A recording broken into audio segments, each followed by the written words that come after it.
मेरी बहन ने एक बुगाटी कार को टक्कर मार दी। नुकसान का हर्जाना 130 मिलियन युआन तक पहुंच गया। कार का मालिक कोई ऐसा था जिससे आप जिंग सिटी में बिल्कुल भी दुश्मनी नहीं ले सकते। वह कार जिंग सिटी की सबसे बड़ी और सबसे ताकतवर घराने की लड़की की थी, मिस पे। मैंने हिम्मत की और उनके पास किश्तों में पैसे देने की बात करने गया। क्या मैं ये हर्जाना किश्तों में दे सकता हूँ? वह सोफा पर पीछे होकर बैठ गई और पूरे 10 सेकंड तक मुझे घूरती रही। बाद में मैं उनका नकली बॉयफ्रेंड बन गया ताकि उन्हें बाकी लोगों से बचा सकूं। उन्होंने मेरा सारा कर्ज चुका दिया और मेरी सारी मुश्किलें हल कर दी। यहाँ तक कि उन्होंने मेरा एडमिशन उस म्यूजिक डिपार्टमेंट में करवा दिया जिसका मैं हमेशा से सपना देखता था। मुझे बस एक ही काम करना था, उनसे प्यार करने का नाटक करना। पेई अनरन ने नेशनल वायलिन कंपटीशन में हिस्सा लिया। मैं ऑडियंस में बैठा हुआ था। गोल्ड अवार्ड जीतने के बाद उन्होंने सबसे पहले अपने कोच के साथ खुशी नहीं मनाई, बल्कि वह भागकर बैकस्टेज गईं और उन्होंने एक सफेद शादी का जोड़ा पहन लिया। भीड़ को चीरते हुए वह सीधा मेरी बाहों में आ गई और पहले से तैयार की हुई अंगूठियां निकालकर मुझसे पूछा, क्या तुम मुझसे शादी करोगे? पूरा हॉल हैरत से चिल्ला उठा। उन अंगूठियों की कीमत 410 मिलियन युआन थी। लेकिन उसी रात उनकी मां ने अपने बंदे भेजकर मुझे पकड़ लिया और जबरदस्ती यूके की फ्लाइट पर बिठा दिया। एयरपोर्ट पर शीशे के पीछे से मैंने दुहक के साथ उन्हें देखा। उन्होंने भी मुझे बहुत प्यार से देखा और अपने आखिरी शब्द कहे, मेरे वापस आने का इंतजार करना। 5 साल बाद लंदन की सड़कों पर एक खूबसूरत और शानदार लड़की एक बड़ी स्क्रीन के सामने खड़ी थी। स्क्रीन पर पिछले 5 सालों की मेरी सारी फोटोज चल रही थीं। एक आम लड़के से लेकर जो कर्ज में डूबा हुआ था, अपने म्यूजिक के टैलेंट के दम पर मैं दुनिया के सबसे बड़े स्टेज पर पहुंच गया था। स्केटबोर्ड पर जाती हुई एक लड़की वहां रुकी और उसने पूछा, मिस, क्या ये आपके आइडल हैं? वह लड़की अपनी जगह से हिली भी नहीं और ठंडी पर पक्की आवाज में बोली, मेरे पति। किसी और जगह पर मेरे असिस्टेंट। तांगच्यू ने खुशी से चिल्लाते हुए कहा, ब्रदर चेन, हमें एक और प्राइवेट परफॉर्मेंस का इनविटेशन मिला है। वह 200 पाउंड के बच्चे की तरह खुश हो रहा था। मैं हंसा और बोला, यह तो बस एक छोटा सा प्राइवेट शो है, क्या इसके लिए इतना खुश होने की जरूरत है? टांगच्यू ने धीरे से मेरे पास आकर कहा, अपनी आवाज धीमी करते हुए, इस बार बात अलग है। गेस करो वह कितने पैसे दे रहे हैं? आमतौर पर एक प्राइवेट शो के 5 लाख युआन मिलते हैं। उसे इस तरह बिहेव करते देख मैंने अंदाजा लगाया। 8 लाख? उसने जोर से अपना सिर हिलाया। नहीं नहीं नहीं, और बड़ा अंदाजा लगाओ। 8 लाख से भी ज्यादा? कौन पागल 10 लाख युआन देगा? टांगच्यू ने अपना मुंह बनाते हुए कहा, यह तो उससे भी बहुत बहुत ज्यादा है। यह बात बिल्कुल नामुमकिन लग रही थी। तभी मैं थोड़ा होशियार हो गया। कहीं ये उन आसान और ज्यादा पैसे देने वाले कामों में से तो नहीं जो लोगों को धोखे से म्यांमार बुलाकर उनके शरीर के हिस्से निकाल लेते हैं। मैं ये काम बिल्कुल नहीं कर सकता। अपनी जान बचाना सबसे जरूरी है। टांगच्यू को मेरी बात पर हंसी आ गई। उसने अपने सीने पर हाथ रखकर गारंटी दी, आप क्या सोच रहे हैं? ये शो अपने ही देश में है, बिल्कुल यहीं, जिंग सिटी में। मैंने सुना है कि कोई अमीर घराने की लड़की है जो अभी अभी यूके से वापस आई है। मुझे तुरंत थोड़ी हैरानी हुई। क्या तुम्हें पता है वह कौन है? कोई अंदाजा नहीं। उन्होंने इस बात को बहुत छुपा कर रखा है। मुझे बस इतना पता है कि उस लड़की का सरनेम पेई है। पेई? यह सरनेम सुनते ही मेरे दिल की धड़कन तेज हो गई। ऐसा लगा जैसे मेरे दिमाग के किसी पुराने हिस्से को किसी ने छू लिया हो। हाँ, उन्होंने जिस गाने की रिक्वेस्ट की है उसका नाम है ओल्ड ड्रीम्स। Old dreams. मुझे ऐसा क्यों लग रहा है जैसे मैंने ये नाम पहले भी सुना है। ये बहुत जाना पहचाना लग रहा है। मैंने परेशानी में अपनी आंखें सिकोड़ी। मुझे वह बात याद क्यों नहीं आ रही? ऐसा लगता है जैसे वो मेरे दिमाग में कहीं बंद हो गई है। जब मैं याद करने की कोशिश कर ही रहा था, तभी टांगच्यू के मुंह से एक हैरान करने वाली रकम निकली, 5.2 मिलियन युआन, जिसका मतलब 520 होता है। ये तो साफ तौर पर एक आई लव यू कहने का तरीका है। इतना रोमांटिक होना। क्या वह आपको पसंद करती है? ब्रदर चैन, ऐसी कौन सी दीवानी लड़की है जो चुपके से हमारे बॉस जांग से एक तरफा प्यार करती है? मैं होश में आया और मैंने उसे घूर कर देखा और आराम से कहा, तुम ज्यादा सोच रहे हो। उस प्राइवेट शो की जगह जिंग सिटी के सबसे अमीर इलाके मोलन मैंशन में थी। उन्होंने हमें लेने के लिए एक रोल्स रॉयस फैंटम कार भी भेजी थी। टांगच्यू तो इतना हैरान हुआ कि उसकी आंखें खुली की खुली रह गईं। बाप रे, क्या अमीर घराने की लड़कियां ऐसी होती हैं? ये तो सच में बहुत कमाल है। अगर इस दुनिया में मेरे जैसा एक और अमीर होता तो क्या बिगड़ जाता? क्या बिगड़ जाता? मैं हंसा और बोला, इस महीने मैं तुम्हारी सैलरी बढ़ा रहा हूँ। जैसे ही मैंने यह बात कही, उसने तुरंत मेरी तारीफ करते हुए कहा, बॉस जियांग आप कितने अच्छे हैं। रोल्स रॉयस फैंटम कार बहुत ही आराम से चल रही थी और वह सीधा मोलन मैंशन के अंदर चली गई और एक बहुत ही बड़े घर के सामने रुकी। वह घर इतना बड़ा था कि उसका अंत भी नहीं दिख रहा था और वह बहुत ही शानदार था। वहां की सजावट इतनी महंगी थी कि उसके हर एक कोने से अमीरी झलक रही थी। उसे देखकर मैं भी अपने दिल में हैरान हुए बिना नहीं रह सका। ये आखिर किस अमीर घराने की लड़की है जो इतनी ज्यादा अमीर है? वहां के मैनेजर और नौकर हम इज्जत के साथ मैनर के गेट पर इंतजार कर रहे हैं। Mister Zhang please.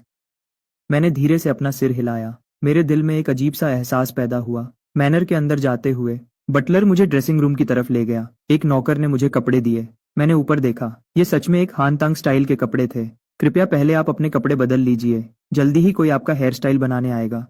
ठीक है, शुक्रिया, मैंने प्यार से जवाब दिया।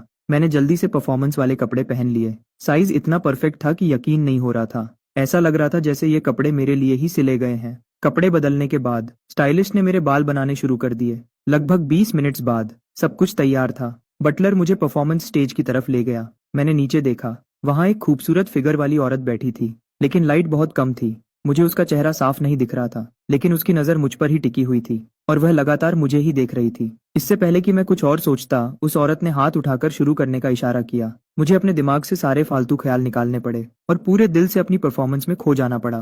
परफॉर्मेंस खत्म हुई। मैंने नीचे बैठे लोगों के आगे सिर झुकाया। जैसे ही मैं स्टेज से नीचे उतरा, एक नौकर ने मेरा रास्ता रोक लिया। मिस्टर जांग, हमारी बड़ी मालकिन ने आपको डिनर पर बुलाया है। यह सुनकर मैंने तुरंत पीछे मुड़कर देखा। लाइट अभी भी कम थी। मुझे अभी भी उसका चेहरा साफ नहीं दिख रहा था। स्टेज की लाइट्स के सामने मैंने एक कदम आगे बढ़ाया। आखिरकार उसका चेहरा मुझे साफ साफ दिखने लगा। एक छोटा और चमकता हुआ चेहरा मेरी तरफ देखकर मुस्कुरा रहा था। उसका लंबा ड्रेस सेक्सी और बेपरवाह सा था। उसका वह आकर्षण सीधा मेरे दिल पर असर कर रहा था। वह मुझे घूर रही थी। उसके लाल होंठ एक चालाक मुस्कुराहट में बदले। आचैन, बहुत समय बाद मिले।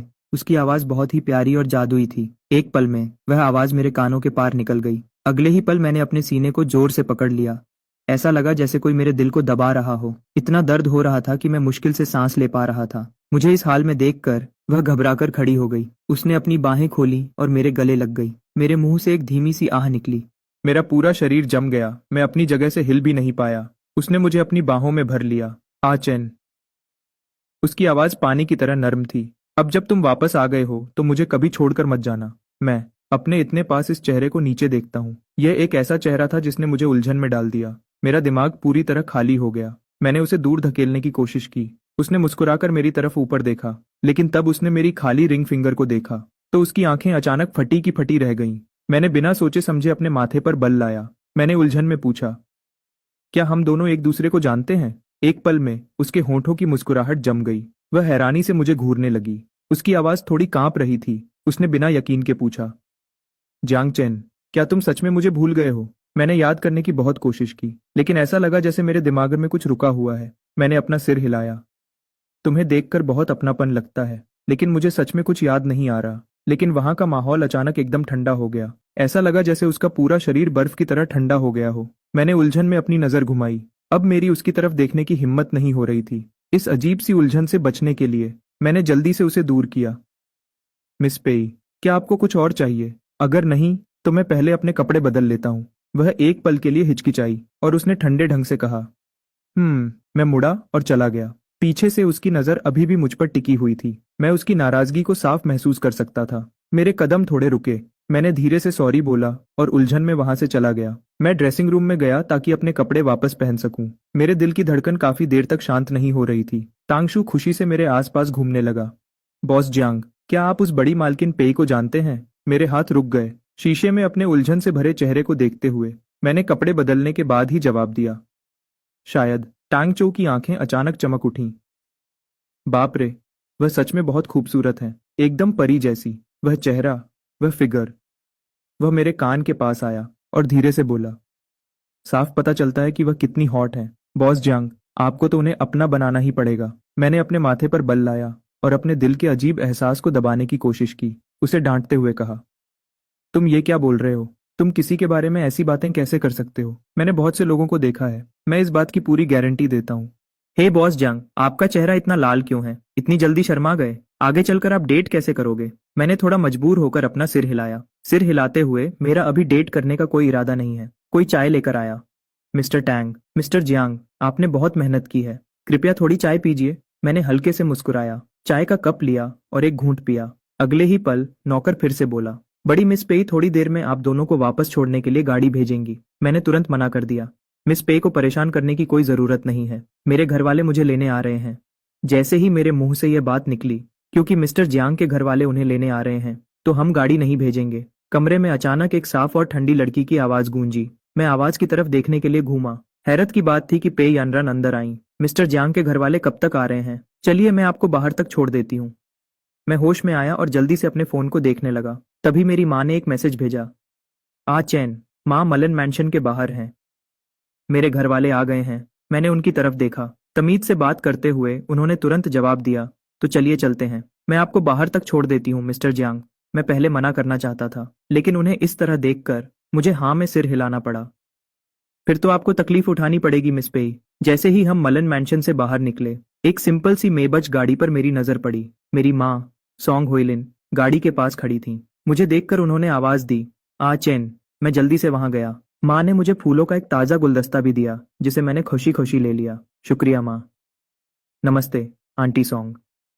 ओह छोटे टैंग। मेरी माँ की नजर अचानक पेई अनरन से मिली। उनकी प्यारी मुस्कान तुरंत रुक गई। ये मिस पेई है ना? नमस्ते मिस पेई। पेई अनरन की साफ और नम आंखें अचानक लाल हो गईं। उन्होंने अपने जज्बात को काबू किया और मेरी माँ को नमस्ते करने के लिए हल्के से सिर हिलाया। उनकी ठंडी आवाज आई, मुझे अभी कुछ काम है, मुझे माफ कीजिए। इससे पहले कि वह अपनी बात पूरी करती, वह पहले ही घूमकर वहां से चली गईं। जैसे ही उन्होंने अपनी पीठ घुमाई, उनके आंसू चुपके से बह निकले। मलन मैंशन के बेडरूम में पेई यानरन अकेले सोफा पर सहारा लेकर बैठी थीं। वह बस वहां खामोशी से बैठी रहीं, जब तक कि सुबह की पहली किरण पर्दों से होकर अंदर नहीं आई, जो उनके उन बालों पर चमक रही थी जो पूरी तरह सफेद हो चुके थे। बहुत ज्यादा दुख और गुस्सा आपस में मिल गए थे। पेई यानरन के बाल सच में एक ही रात में सफेद हो गए थे। अचानक फोन की घंटी ने उस खामोशी को तोड़ दिया। उनकी पलकें हल्के से कांपी और काफी देर बाद उन्होंने फोन उठाया। फोन पर जी चिंगवान की आवाज आई। यानरन। उनकी आवाज में निराशा थी। क्या हुआ? क्या तुम दोनों अभी बहुत समय बाद नहीं मिले?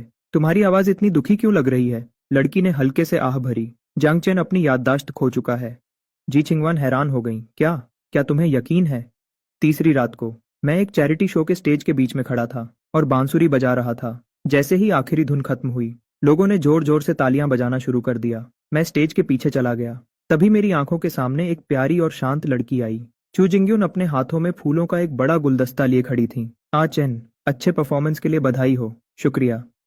मैंने मुस्कुराते हुए गुलदस्ता ले लिया, लेकिन ठीक इसी पल एक ठंडी और गुस्से वाली नजर मुझ पर पड़ी। जब मैंने देखा तो वहां हैरत की बात है कि पेई यानरन खड़ी थी। उनके पूरे शरीर से एक खतरनाक गुस्सा महसूस हो रहा था, जिसमें सांस लेना भी मुश्किल था। उन्होंने दो शब्द बोले, मिस्टर जियांग, मिस पेई। मैंने जल्दी से उन्हें नमस्ते करने के लिए सिर हिलाया। उनकी नजर मुझ पर लेजर की तरह पड़ी और फिर चूजिंग्युन के चेहरे पर रुक गई। ये तुम्हारी क्या लगती है? मैं थोड़ा परेशान हो गया, लेकिन फिर भी बताया, ये मेरी दोस्त है। यह सुनकर वह हल्के से हंसी और उनके होठों पर एक मजाक उड़ाने वाली मुस्कान थी। वह मुस्कान थोड़ी ताने मारने वाली थी। इसके तुरंत बाद उनकी नजर चूजिंग्युन पर गई और उस ताजे फूलों के गुलदस्ते पर जो मुझे अभी मिला था। उन्होंने बहुत गुस्से में कहा, यह शायद गर्लफ्रेंड है। मैंने तुरंत सफाई दी, सिर्फ एक दोस्त है। पेई यानरन ठंडी और अजीब हंसी हंसी और फिर उन्होंने अपनी नजर चूजिंग्युन की तरफ घुमाई। तो ये सिर्फ एक दोस्त है। ये फूल सच में बहुत सुंदर है। क्या तुम मुझे देखने दोगे? मैंने हाँ में सिर हिलाया। मैंने गुलदस्ता उन्हें दिया, लेकिन जैसे ही मैंने उसे छोड़ा, किसको पता था कि वह भी उसे छोड़ देंगी। वह सुंदर और खूबसूरत गुलदस्ता एक आवाज के साथ जमीन पर गिर गया और गिरने की आवाज आई। मुझे बहुत अफसोस है, मैंने यह जानबूझकर नहीं किया।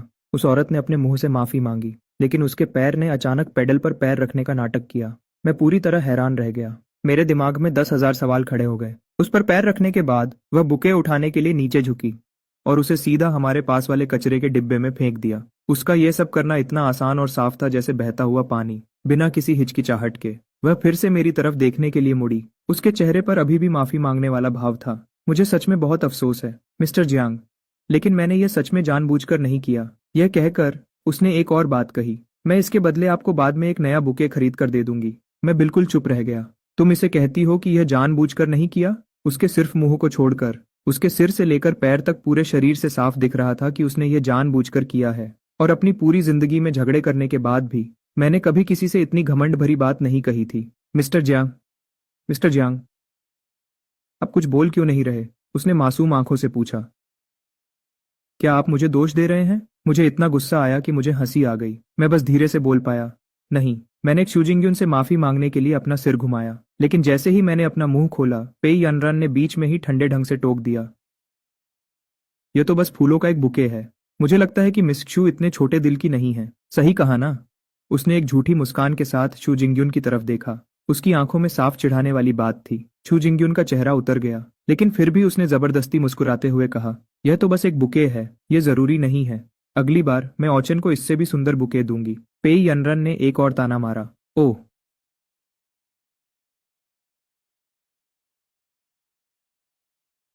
जो चीजें जरूरी नहीं होती वह आइडल्स को दी जाती हैं और जरूरी चीजों को छिपाकर रखा जाता है। सू जिंगयुन का चेहरा तुरंत शर्म से लाल हो गया। जैसे ही वह कुछ समझाने वाली थी, तांग्क्यू घबराते हुए भागकर आया।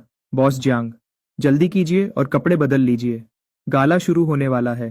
तांग्क्यू मुझे खींच कर ले गया, लेकिन मैंने अचानक पीछे मुड़कर पेई यनरन की तरफ देखा। वह भी हमारे पीछे आने और वहां से निकलने की तैयारी कर रही थी, लेकिन जाने से पहले उसने शू जिंगयुन की तरफ बहुत ही चिढ़ाने वाली नजर से देखा। शू जिंगयुन की आंखों में गुस्सा साफ दिखने लगा। उसने अपने लाल होठों को जोर से दबा लिया। चैरिटी गाला खत्म हो गया। मैं गाड़ी में बैठ गया। मेरी उंगलियों में अभी भी उस बांसुरी को छूने का एहसास बाकी था, लेकिन मेरे दिमाग में बार बार उस कुचले हुए बुके की तस्वीर घूम रही थी। मैंने चिढ़ते हुए अपनी टाई ढीली की। आगे की सीट पर बैठा तांग्क्यू पूरे रास्ते चोरी चोरी मुझे ही देख रहा था। मैंने अपनी नाक को थोड़ा दबाया। अगर कुछ कहना है तो कह दो। वह मुस्कुराया और मेरे पास आकर बोला, बॉस जियांग, आज तो मेरी आंखें खुल गईं। एल्डेस्ट मिस पे की एक्टिंग सच में सबसे बेस्ट है। उन्होंने उन फूलों पर ऐसे पैर रखा जैसे वह किसी रनवे पर चल रही हो। बैकस्टेज के दरवाजे पर कितने सारे लोग थे, लेकिन किसी की एक शब्द भी बोलने की हिम्मत नहीं हुई। मैंने उसे तिरछी नजर से देखा। तुम तो उनकी काफी तारीफ कर रहे हो। मैं तारीफ करने की हिम्मत नहीं कर सकता।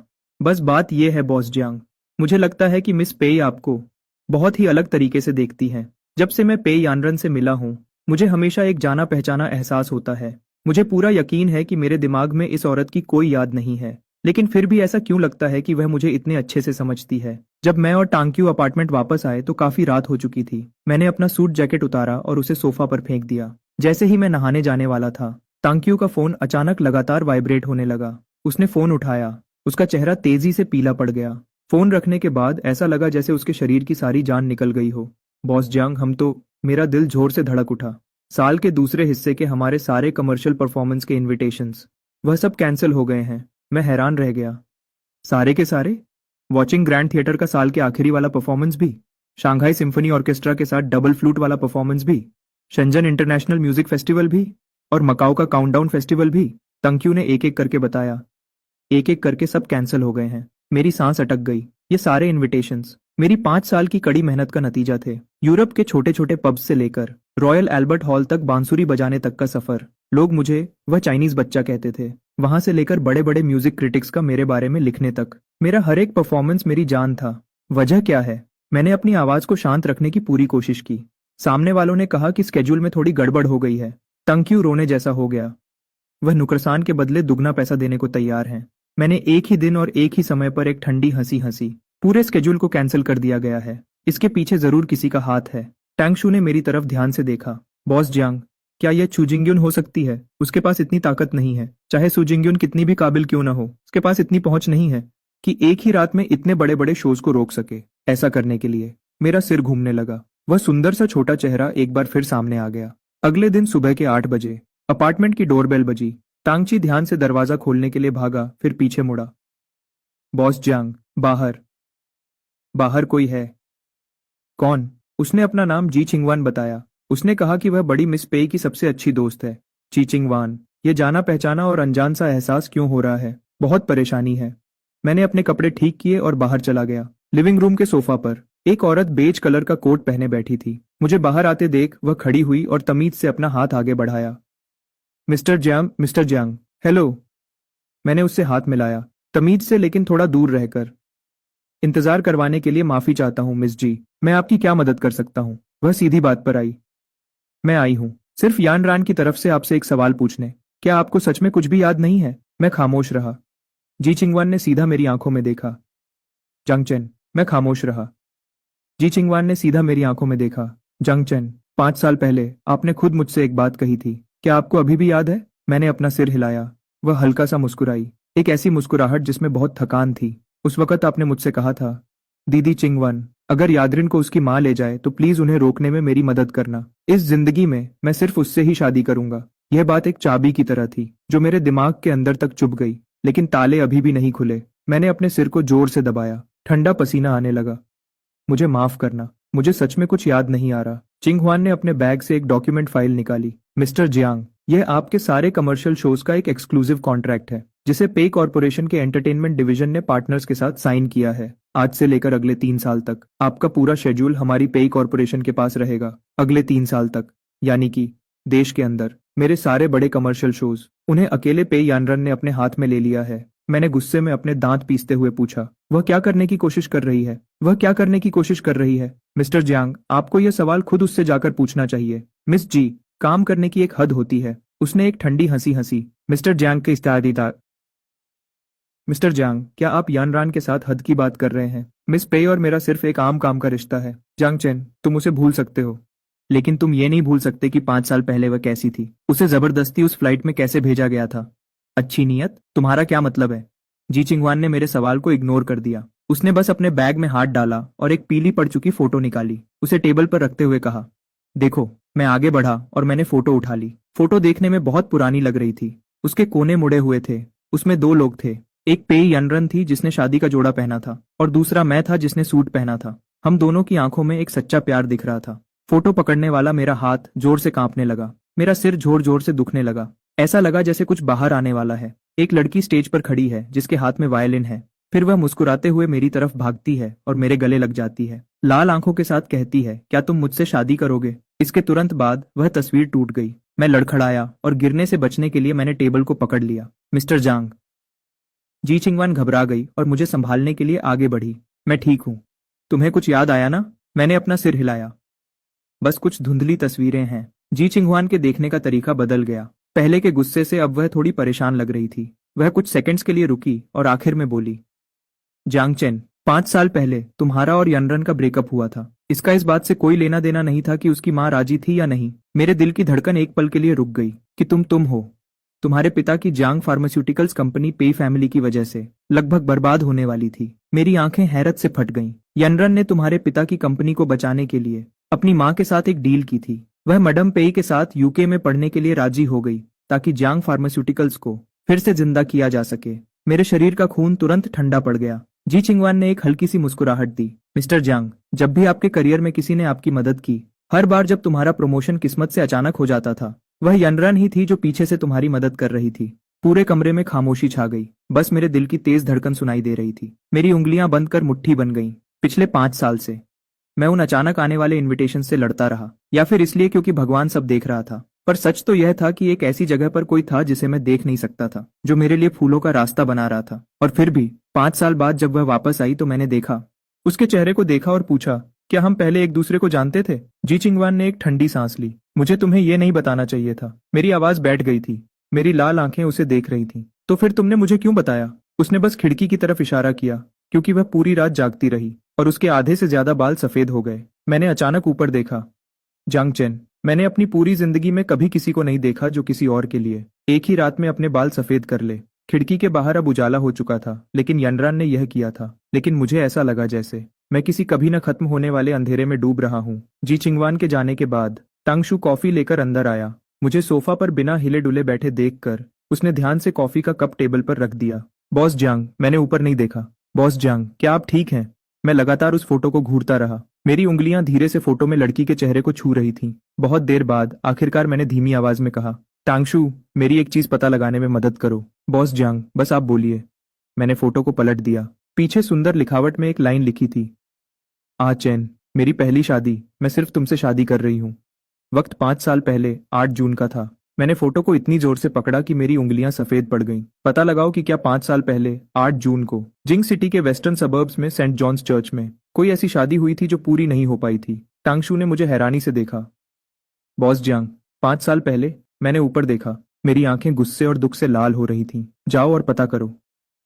टांगशु के जाने के बाद मैं पूरी रात सोफा पर बैठा रहा। मैंने उस फोटो को पलट पलट कर 100 से भी ज्यादा बार देखा होगा।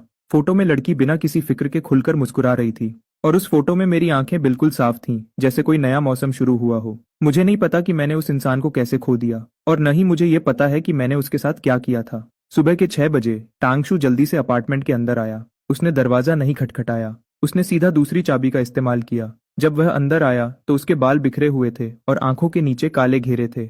Boss Jiang. उसने डॉक्यूमेंट्स का एक ढेर टेबल पर जोर से रखा। मैं तुरंत खड़ा हो गया। मुझे मिल गया बॉस जियांग। आपको अपने दिल को संभालना होगा। मैंने उन पेपर्स को पकड़ लिया। सबसे ऊपर एक कॉपी थी, जिंग सिटी के वेस्टर्न सबर्ब्स के सेंट जॉन्स चर्च के रजिस्ट्रेशन रिकॉर्ड की। 5 साल पहले 8 जून को दोपहर के 3 बजे दुल्हन और दूल्हा जांग चेन और पे यानरन गवाह के सेक्शन में 2 नाम लिखे थे। एक नाम जी छिंगवान का था और दूसरा मेरे पिता जांग जीवान का था। मेरी उंगलियां जोर से कांपने लगीं। बॉस जांग, एक और चीज है। तांगशू ने एक और पेपर निकाला। ये उस दिन के खर्चे का हिसाब है। हर एक चीज पर आपके पिता के खुद के साइन थे। मैं हैरानी में वापस सोफा पे गिर गया। तो इसका मतलब वह शादी न सिर्फ सच में हुई थी, बल्कि उसे अकेले मेरे पिता ने ही अरेंज किया था। तो पिछले 5 साल से मेरा पूरा परिवार मिलकर सिर्फ मुझे धोखा दे रहा था। Boss Jiang. तांगशू की आवाज बहुत धीमी थी। Boss Jiang. तांगशू की आवाज बहुत धीमी थी। मैंने ऊपर उसकी तरफ देखा। एक और बात है, उसने थूक निगलते हुए कहा। रात को मैंने सेंट जॉन्स चर्च के पुराने सिक्योरिटी गार्ड को ढूंढा और उसके साथ बैठा। उसने बताया कि उस दिन शादी अभी आधी ही हुई थी कि एक हादसा हो गया। कैसा हादसा? जब दुल्हन रिंग बदल रही थी तब आप सीढ़ियों से नीचे गिर गए थे। दुल्हन तुरंत वहीं बेहोश हो गई थी। और मेरा क्या हुआ? आप भी बेहोश हो गए थे। लेकिन अच्छी बात यह थी कि जैसे ही हादसा हुआ, दुल्हन ने आपको बचाने के लिए जोर से पकड़ लिया था। आपको बस हल्की खरोंचें आई थीं। टैंगशू थोड़ा रुका। उसके बाद कुछ और बातें भी हुईं। मैंने अपनी आंखें जोर से बंद कर लीं। मेरी आंख के कोने से एक गर्म आंसू बह निकला। अब मुझ में आगे सुनने की हिम्मत नहीं थी। मेरे दिमाग में बस उस लड़की की बातें गूंज रही थीं। जांग चेन, क्या तुम सच में मुझे भूल गए हो? मैं पेई कॉरपोरेशन की बिल्डिंग के नीचे खड़ा था। मेरे हाथ में एक गर्म अमेरिकानो कॉफी का कप था। यह वही जानकारी थी जो मैंने टांगशू से पता लगवाई थी। पेई यानरन हर रोज दोपहर के 3 बजे नीचे आती थी, सड़क के उस पार वाले कैफे में अमेरिकानो खरीदने के लिए, बिना चीनी और बिना दूध के। इतनी कड़वी कि पीने वाले का मुंह बन जाए। जी छिंगवान ने एक बार कहा था। उसे यह आदत यूके में रहने के दौरान पड़ी थी और 5 साल से उसने इसे नहीं बदला था। पूरे 5 साल की एक आदत। और मुझे तो यह भी याद नहीं था कि उसे क्या पीना पसंद है। ठीक 3 बजे घूमने वाला दरवाजा खुला। वह बाहर आई। उसने अपना फोन पकड़ा हुआ था और वह ध्यान से उसमें कुछ देख रही थी। वह मेरे बिल्कुल पास से गुजर गई। उसने एक बार भी मेरी तरफ नहीं देखा जब तक मैंने उसे आवाज नहीं दी, पे यनरन। वह रुक गई। उसने अपना सिर घुमाया और 2 साफ शब्द बोले जो बिल्कुल सीधे थे। क्या बात है? जो बातें मैंने सोच रखी थीं वह अचानक मेरे गले में ही अटक गईं। मैं तुमसे बात करना चाहता हूँ। उसने अपनी घड़ी की तरफ देखा। किस बारे में बात करनी है? मेरे पास 15 मिनट हैं। मैं थोड़ा हैरान रह गया और मैंने आराम से कॉफी उसकी तरफ बढ़ाई। मैंने सुना था कि तुम्हें अमेरिकानो पीना पसंद है। मैं बस वहां से गुजर रहा था तो मैंने एक खरीद ली। उसने कॉफी की तरफ देखा पर उसे लिया नहीं। जांग चेन, तुम्हें ये सब करने की जरूरत नहीं है। मेरा कोई और मतलब नहीं है। मैं तो बस माफी मांगना चाहता हूँ। उसने मुझे बीच में ही रोक दिया। उसका बोलने का तरीका बिल्कुल शांत था, जैसे कोई रिपोर्ट पढ़ रही हो। तुम पहले ही माफी मांग चुके हो। जी चिंगवान ने मुझे पहले ही बता दिया था। तुमने सॉरी कहा और मैंने उसे मान लिया। क्या इतना काफी है? मैंने कॉफी के कप को जोर से पकड़ा और वहीं खड़ा रह गया। मुझे अचानक एहसास हुआ कि मैं कितना अजीब लग रहा हूँ। हाँ, मैं पहले ही माफी मांग चुका था। लेकिन फिर उसके बाद क्या? मैंने बड़ी मुश्किल से कहा। उस वक्त मुझे सच में कुछ याद नहीं था। तुम्हारे बारे में, शादी के बारे में, या किसी भी चीज के बारे में। मैंने यह जानबूझकर नहीं किया था। मैं तो बस, मुझे पता है जी छिंगवान ने मुझे सब बता दिया है। याददाश्त चली जाना, कुछ बातें भूल जाना, दिमागी सदमा। डॉक्टर के पास इसका जवाब है। देखा जाए तो ये बिल्कुल ठीक लगता है। तो क्या तुम ये उम्मीद कर रहे हो कि तुम्हारी इस याददाश्त खोने की वजह से मैं ऐसा दिखावा करूं जैसे पिछले 5 साल में कुछ हुआ ही नहीं? मेरा वह मतलब नहीं था। तो फिर तुम्हारा क्या मतलब है? मैंने सीधा उसकी आंखों में देखा, लेकिन मेरे मुंह से एक शब्द भी नहीं निकला। मैं बस अपने जज्बात को रोककर उसे देखता रहा। उस लड़की ने एक गहरी सांस ली। जांग चेन, मैं तुमसे नफरत नहीं करती। किसी से नफरत करने में बहुत थकान होती है। मेरे पास इतनी ताकत नहीं है। मुझे बस समझ नहीं आता कि मैं तुम्हारा सामना कैसे करूं। इसलिए तुम्हें मुझे ढूंढने के लिए इतनी मेहनत करने की जरूरत नहीं है। हमारा एक दूसरे पर कोई हक नहीं है। यह कहकर वह जाने के लिए घूमी। 2 कदम चलने के बाद वह रुकी। मेरी तरफ पीठ करके उसने कहा, और हाँ, मैं अमेरिकानो नहीं पीती। मैं पे यानरन को जाते हुए देखता रहा और मैंने वह कॉफी का कप कचरे के डिब्बे में फेंक दिया। उस रात मुझे नींद नहीं आई। बिस्तर पर लेटे हुए मेरे दिमाग में बस उसकी वह ठंडी नजर घूम रही थी। उसने कहा था कि वह मुझसे नफरत नहीं करती, लेकिन उसने मुझे माफ भी नहीं किया था। उसकी आंखों में मैं एक ऐसा इंसान बन चुका था जिसके सामने आने का कोई फायदा नहीं था। मैंने अपना फोन उठाया और टांगच्यू का नंबर निकाला। उसका आने वाला स्केड्यूल चेक करने में मेरी मदद करो। 5 मिनट बाद टांगच्यू ने एक क्वेश्चन मार्क भेजा। बॉस जियांग, क्या आपने नहीं कहा था कि उसे परेशान नहीं करना है? मैंने अजीब तरीके से अपना गला साफ किया। मैंने अपना फैसला बदल दिया है। तुम चेक कर रहे हो या नहीं? कर रहा हूँ। आप बॉस हैं। जो आप कहें वही सही है। अगली सुबह जल्दी ही टैंगच्यू ने मेरे फोन पर एक रिपोर्ट भेजी। वह इस हफ्ते का पेई यानरन का स्केड्यूल था। मैंने उस रिपोर्ट पर एक नजर डाली। मेरी उंगली स्क्रीन पर रुक गई। थर्सडे, ऑर्फनेज यानी अनाथाश्रम। आज थर्सडे है। मैंने खुद को सोचने का बिल्कुल वक्त नहीं दिया और सीधा गाड़ी चलाकर अनाथाश्रम पहुंच गया। वहां पहुंचने के बाद मैं गाड़ी में ही बैठा रहा और दूर से उसे बच्चों के साथ खेलते हुए देखने लगा। वह चथिया वह जमीन पर बैठी हुई थी और दो छोटी वाली एक छोटी लड़की के साथ लकड़ी के खिलौने जोड़ रही थी। जब वह मुस्कुरा रही थी तो उसकी वह मुस्कुराहट मेरी पुरानी यादों से बिल्कुल मैच कर रही थी। मुझे वह मुस्कुराहट याद थी, सच में याद थी। मेरे दिल की धड़कन अचानक तेज हो गई। मैं गाड़ी से बाहर नहीं निकला, बस वहीं बैठा रहा और दूर से उसे बच्चों के साथ मस्ती करते हुए देखता रहा। वह उनके साथ एक छोटा सा केक बांट रही थी। वह कितनी खुशी से मुस्कुरा रही थी। कल जो लड़की पे कॉर्पोरेशन के ऑफिस के बाहर मिली थी, ये उससे बिल्कुल अलग थी। इसका मतलब दूसरों के सामने वह अभी भी मुस्कुराना जानती थी। जब तक उसकी गाड़ी अनाथाश्रम से चली नहीं गई, तब तक मैंने गाड़ी स्टार्ट नहीं की और उसके पीछे चल दिया। पेई अनरन घर नहीं गई, बल्कि जिंग सिटी के बाहर एक जगह पर गई। मैंने उसका पीछा किया और एक पुरानी कॉलोनी में रुक गया। वह ठीक था, वह एक म्यूजिक इंस्ट्रूमेंट की दुकान में चली गई। मैंने कार में लगभग 40 मिनट तक इंतजार किया। जब वह बाहर आई तो उसके हाथ में एक लंबा डिब्बा था। वही से वह एक वायलिन का केस था। उसने ध्यान से उस केस को पैसेंजर सीट पर रख दिया। जैसे ही वह वायलिन रखने के लिए झुकी, उसकी नजर अचानक सड़क के उस पार खड़ी मेरी कार पर गई। सड़क के बीच से हम दोनों की आंखें एक दूसरे से मिलीं। वह एक सेकंड के लिए रुक गई, फिर वह सीधी खड़ी हुई और मेरी तरफ देखने लगी, जैसे वह देखना चाहती हो कि आखिर मैं क्या करने वाला हूं। मैं कार से उतरा और उसके पास गया। तुम्हारे वायलिन को क्या हुआ? उसने मेरी तरफ देखा। इसके ऊपर कुछ छोटे क्रैक्स आ गए थे। इसका फिंगरबोर्ड थोड़ा उखड़ गया था। अंकल जाओ ने मेरी मदद की और इसे थोड़ा चिपका दिया और लगे हाथ इसके नए स्ट्रिंग्स भी बदल दिए। बोलते वक्त उसकी आवाज बहुत शांत थी, जैसे वह किसी आम दोस्त से बात कर रही हो, लेकिन वायलिन केस को पकड़ी हुई उसकी उंगलियां थोड़ी टाइट हो गई थीं। मैंने उसकी इस छोटी सी बात पर ध्यान दे दिया। क्या मैं एक बार देख सकता हूँ? वह एक सेकंड के लिए हिचकिचाई, फिर उसने केस मेरे हाथ में दे दिया। मैंने केस को अंदर से खोला और मुझे तुरंत वहां एक लिखी हुई लाइन दिखी। मेरी उंगलियां अचानक रुक गईं। वहां आर लिखा था, जो यॉनरेन के नाम का पहला अक्षर था। मैंने सिर उठाकर उसकी तरफ देखा, जिसने मुझे यह दिया था। तुमने इसे लिखा था? मैंने नीचे उस लिखे हुए पर देखा। मैंने ही इसे लिखा था। उसने बिना कुछ बोले वायलिन केस वापस ले लिया और उसे वापस पैसेंजर सीट पर रख दिया। कार का दरवाजा बंद करते हुए वह मेरी तरफ घूमी और पूछा, तुम मेरा पीछा क्यों कर रहे हो? मैंने अपने होंठ दबाए। मैं बस तुम्हें थोड़ी देर के लिए देखना चाहता था। उसने कुछ नहीं कहा। हवा चली, जिससे उसके बाल थोड़े बिखर गए। उसने अपने बालों को कान के पीछे किया। अब तुमने मुझे देख लिया है, तो अब क्या? मैं एक पल के लिए रुका।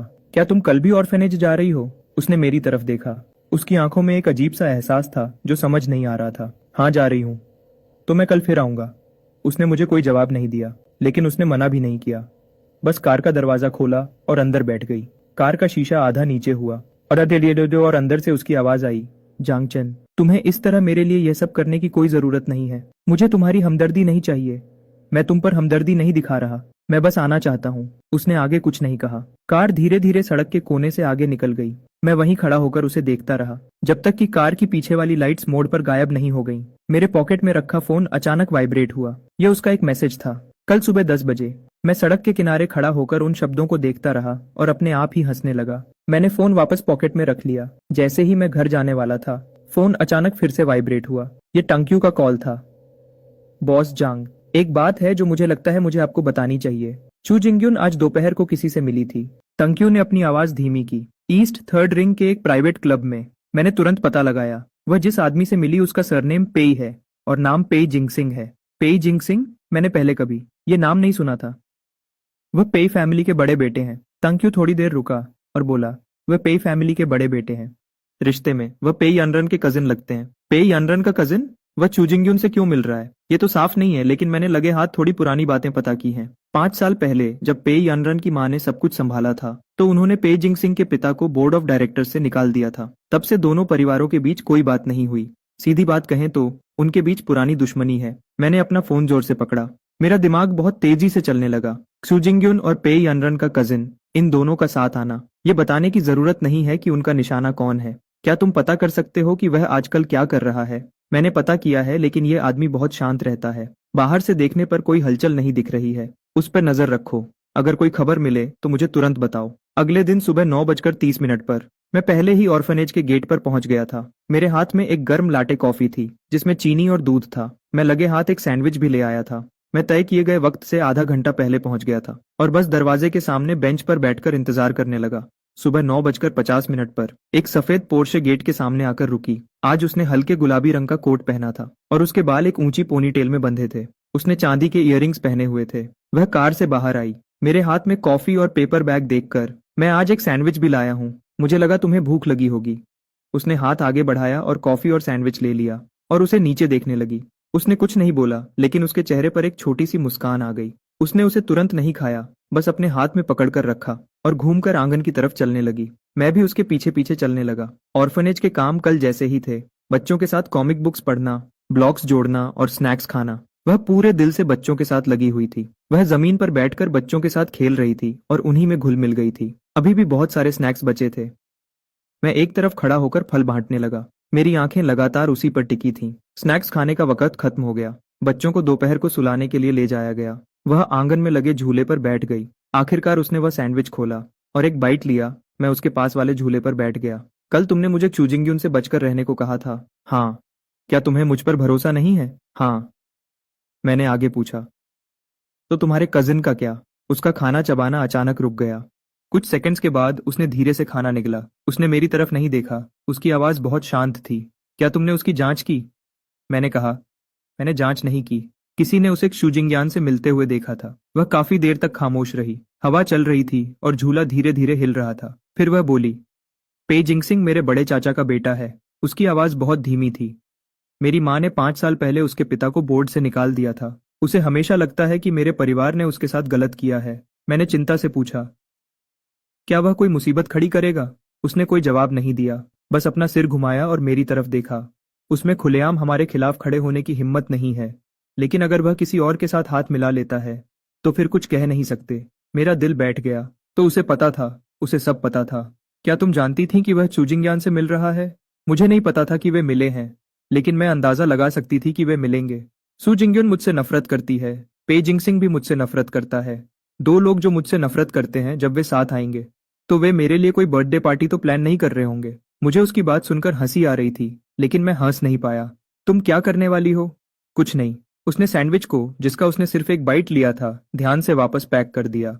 अगर वे मुझे नुकसान पहुंचाना चाहते हैं तो पहले उनमें उतनी ताकत होनी चाहिए। जब उसने यह कहा तो उसकी आवाज बहुत आम थी, जैसे वह उन दोनों को कुछ समझती ही नहीं थी। लेकिन मैंने देखा कि पेपर बैग को पकड़ने वाली उसकी उंगलियां थोड़ी कस गई थीं। मैंने बोलने के लिए अपना मुंह खोला ही था, तभी मेरी जेब में रखा फोन अचानक जोर से वाइब्रेट होने लगा। मैंने उसे निकाल कर देखा। वह टांगचो का मैसेज था। बॉस जियांग, मुझे पता चल गया है। पे जिंगसिंग ने 3 दिन पहले एक नई कंपनी रजिस्टर की है। उसका मालिक कोई ऐसा इंसान है जिसे आप नहीं जानते, लेकिन शेयर्स को देखने के बाद आखिरी फायदा उसी को मिलने वाला है। इस नई कंपनी ने कल एक पे कॉरपोरेशन के एंटरटेनमेंट डिवीजन को खरीदने का प्रपोजल भेजा है। वह पे कॉरपोरेशन के एंटरटेनमेंट डिवीजन के एक हिस्से को खरीदना चाहता है।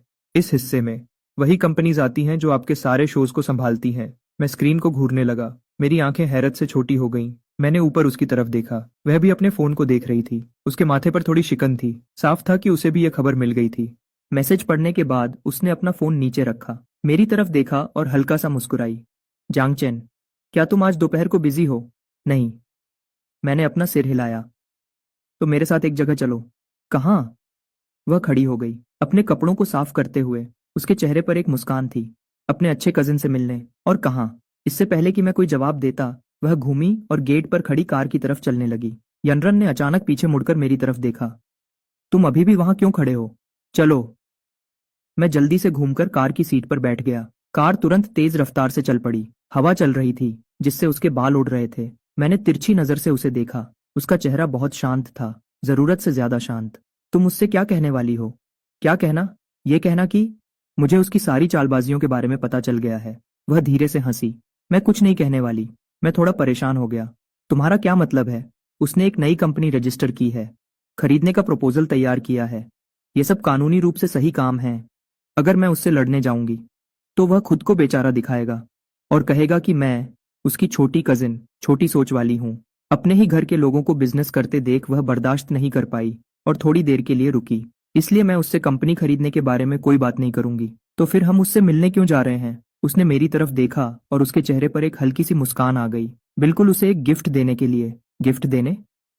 हाँ, उसे नई कंपनी खोलने की बधाई देने के लिए। मैं एक पल के लिए हैरान रह गया, फिर अचानक मुझे उसका मकसद समझ आ गया। मैं सीट पर पीछे की तरफ झुका और मैं भी हंसने लगा। तुम सच में बहुत बेरहम हो। उसने कोई जवाब नहीं दिया, लेकिन उसकी मुस्कान और गहरी हो गई। गाड़ी एक बिल्कुल नई ऑफिस बिल्डिंग के सामने रुकी। मैंने ऊपर देखा। ये बिल्डिंग पे कॉर्पोरेशन के एंटरटेनमेंट डिवीजन के ठीक सामने थी। बीच में सिर्फ एक सड़क थी और ये चेयरमैन के ऑफिस के ठीक सामने दिखती थी। पे कॉर्पोरेशन के एंटरटेनमेंट डिवीजन के इस जगह को चुनना साफ तौर पर उकसाने जैसा था। वह गाड़ी से बाहर निकली और कार की डिग्गी से एक बहुत ही सुंदर गिफ्ट बैग निकाला और सीधे बिल्डिंग के अंदर चली गई। रिसेप्शनिस्ट उसे देखकर हैरान हो गई।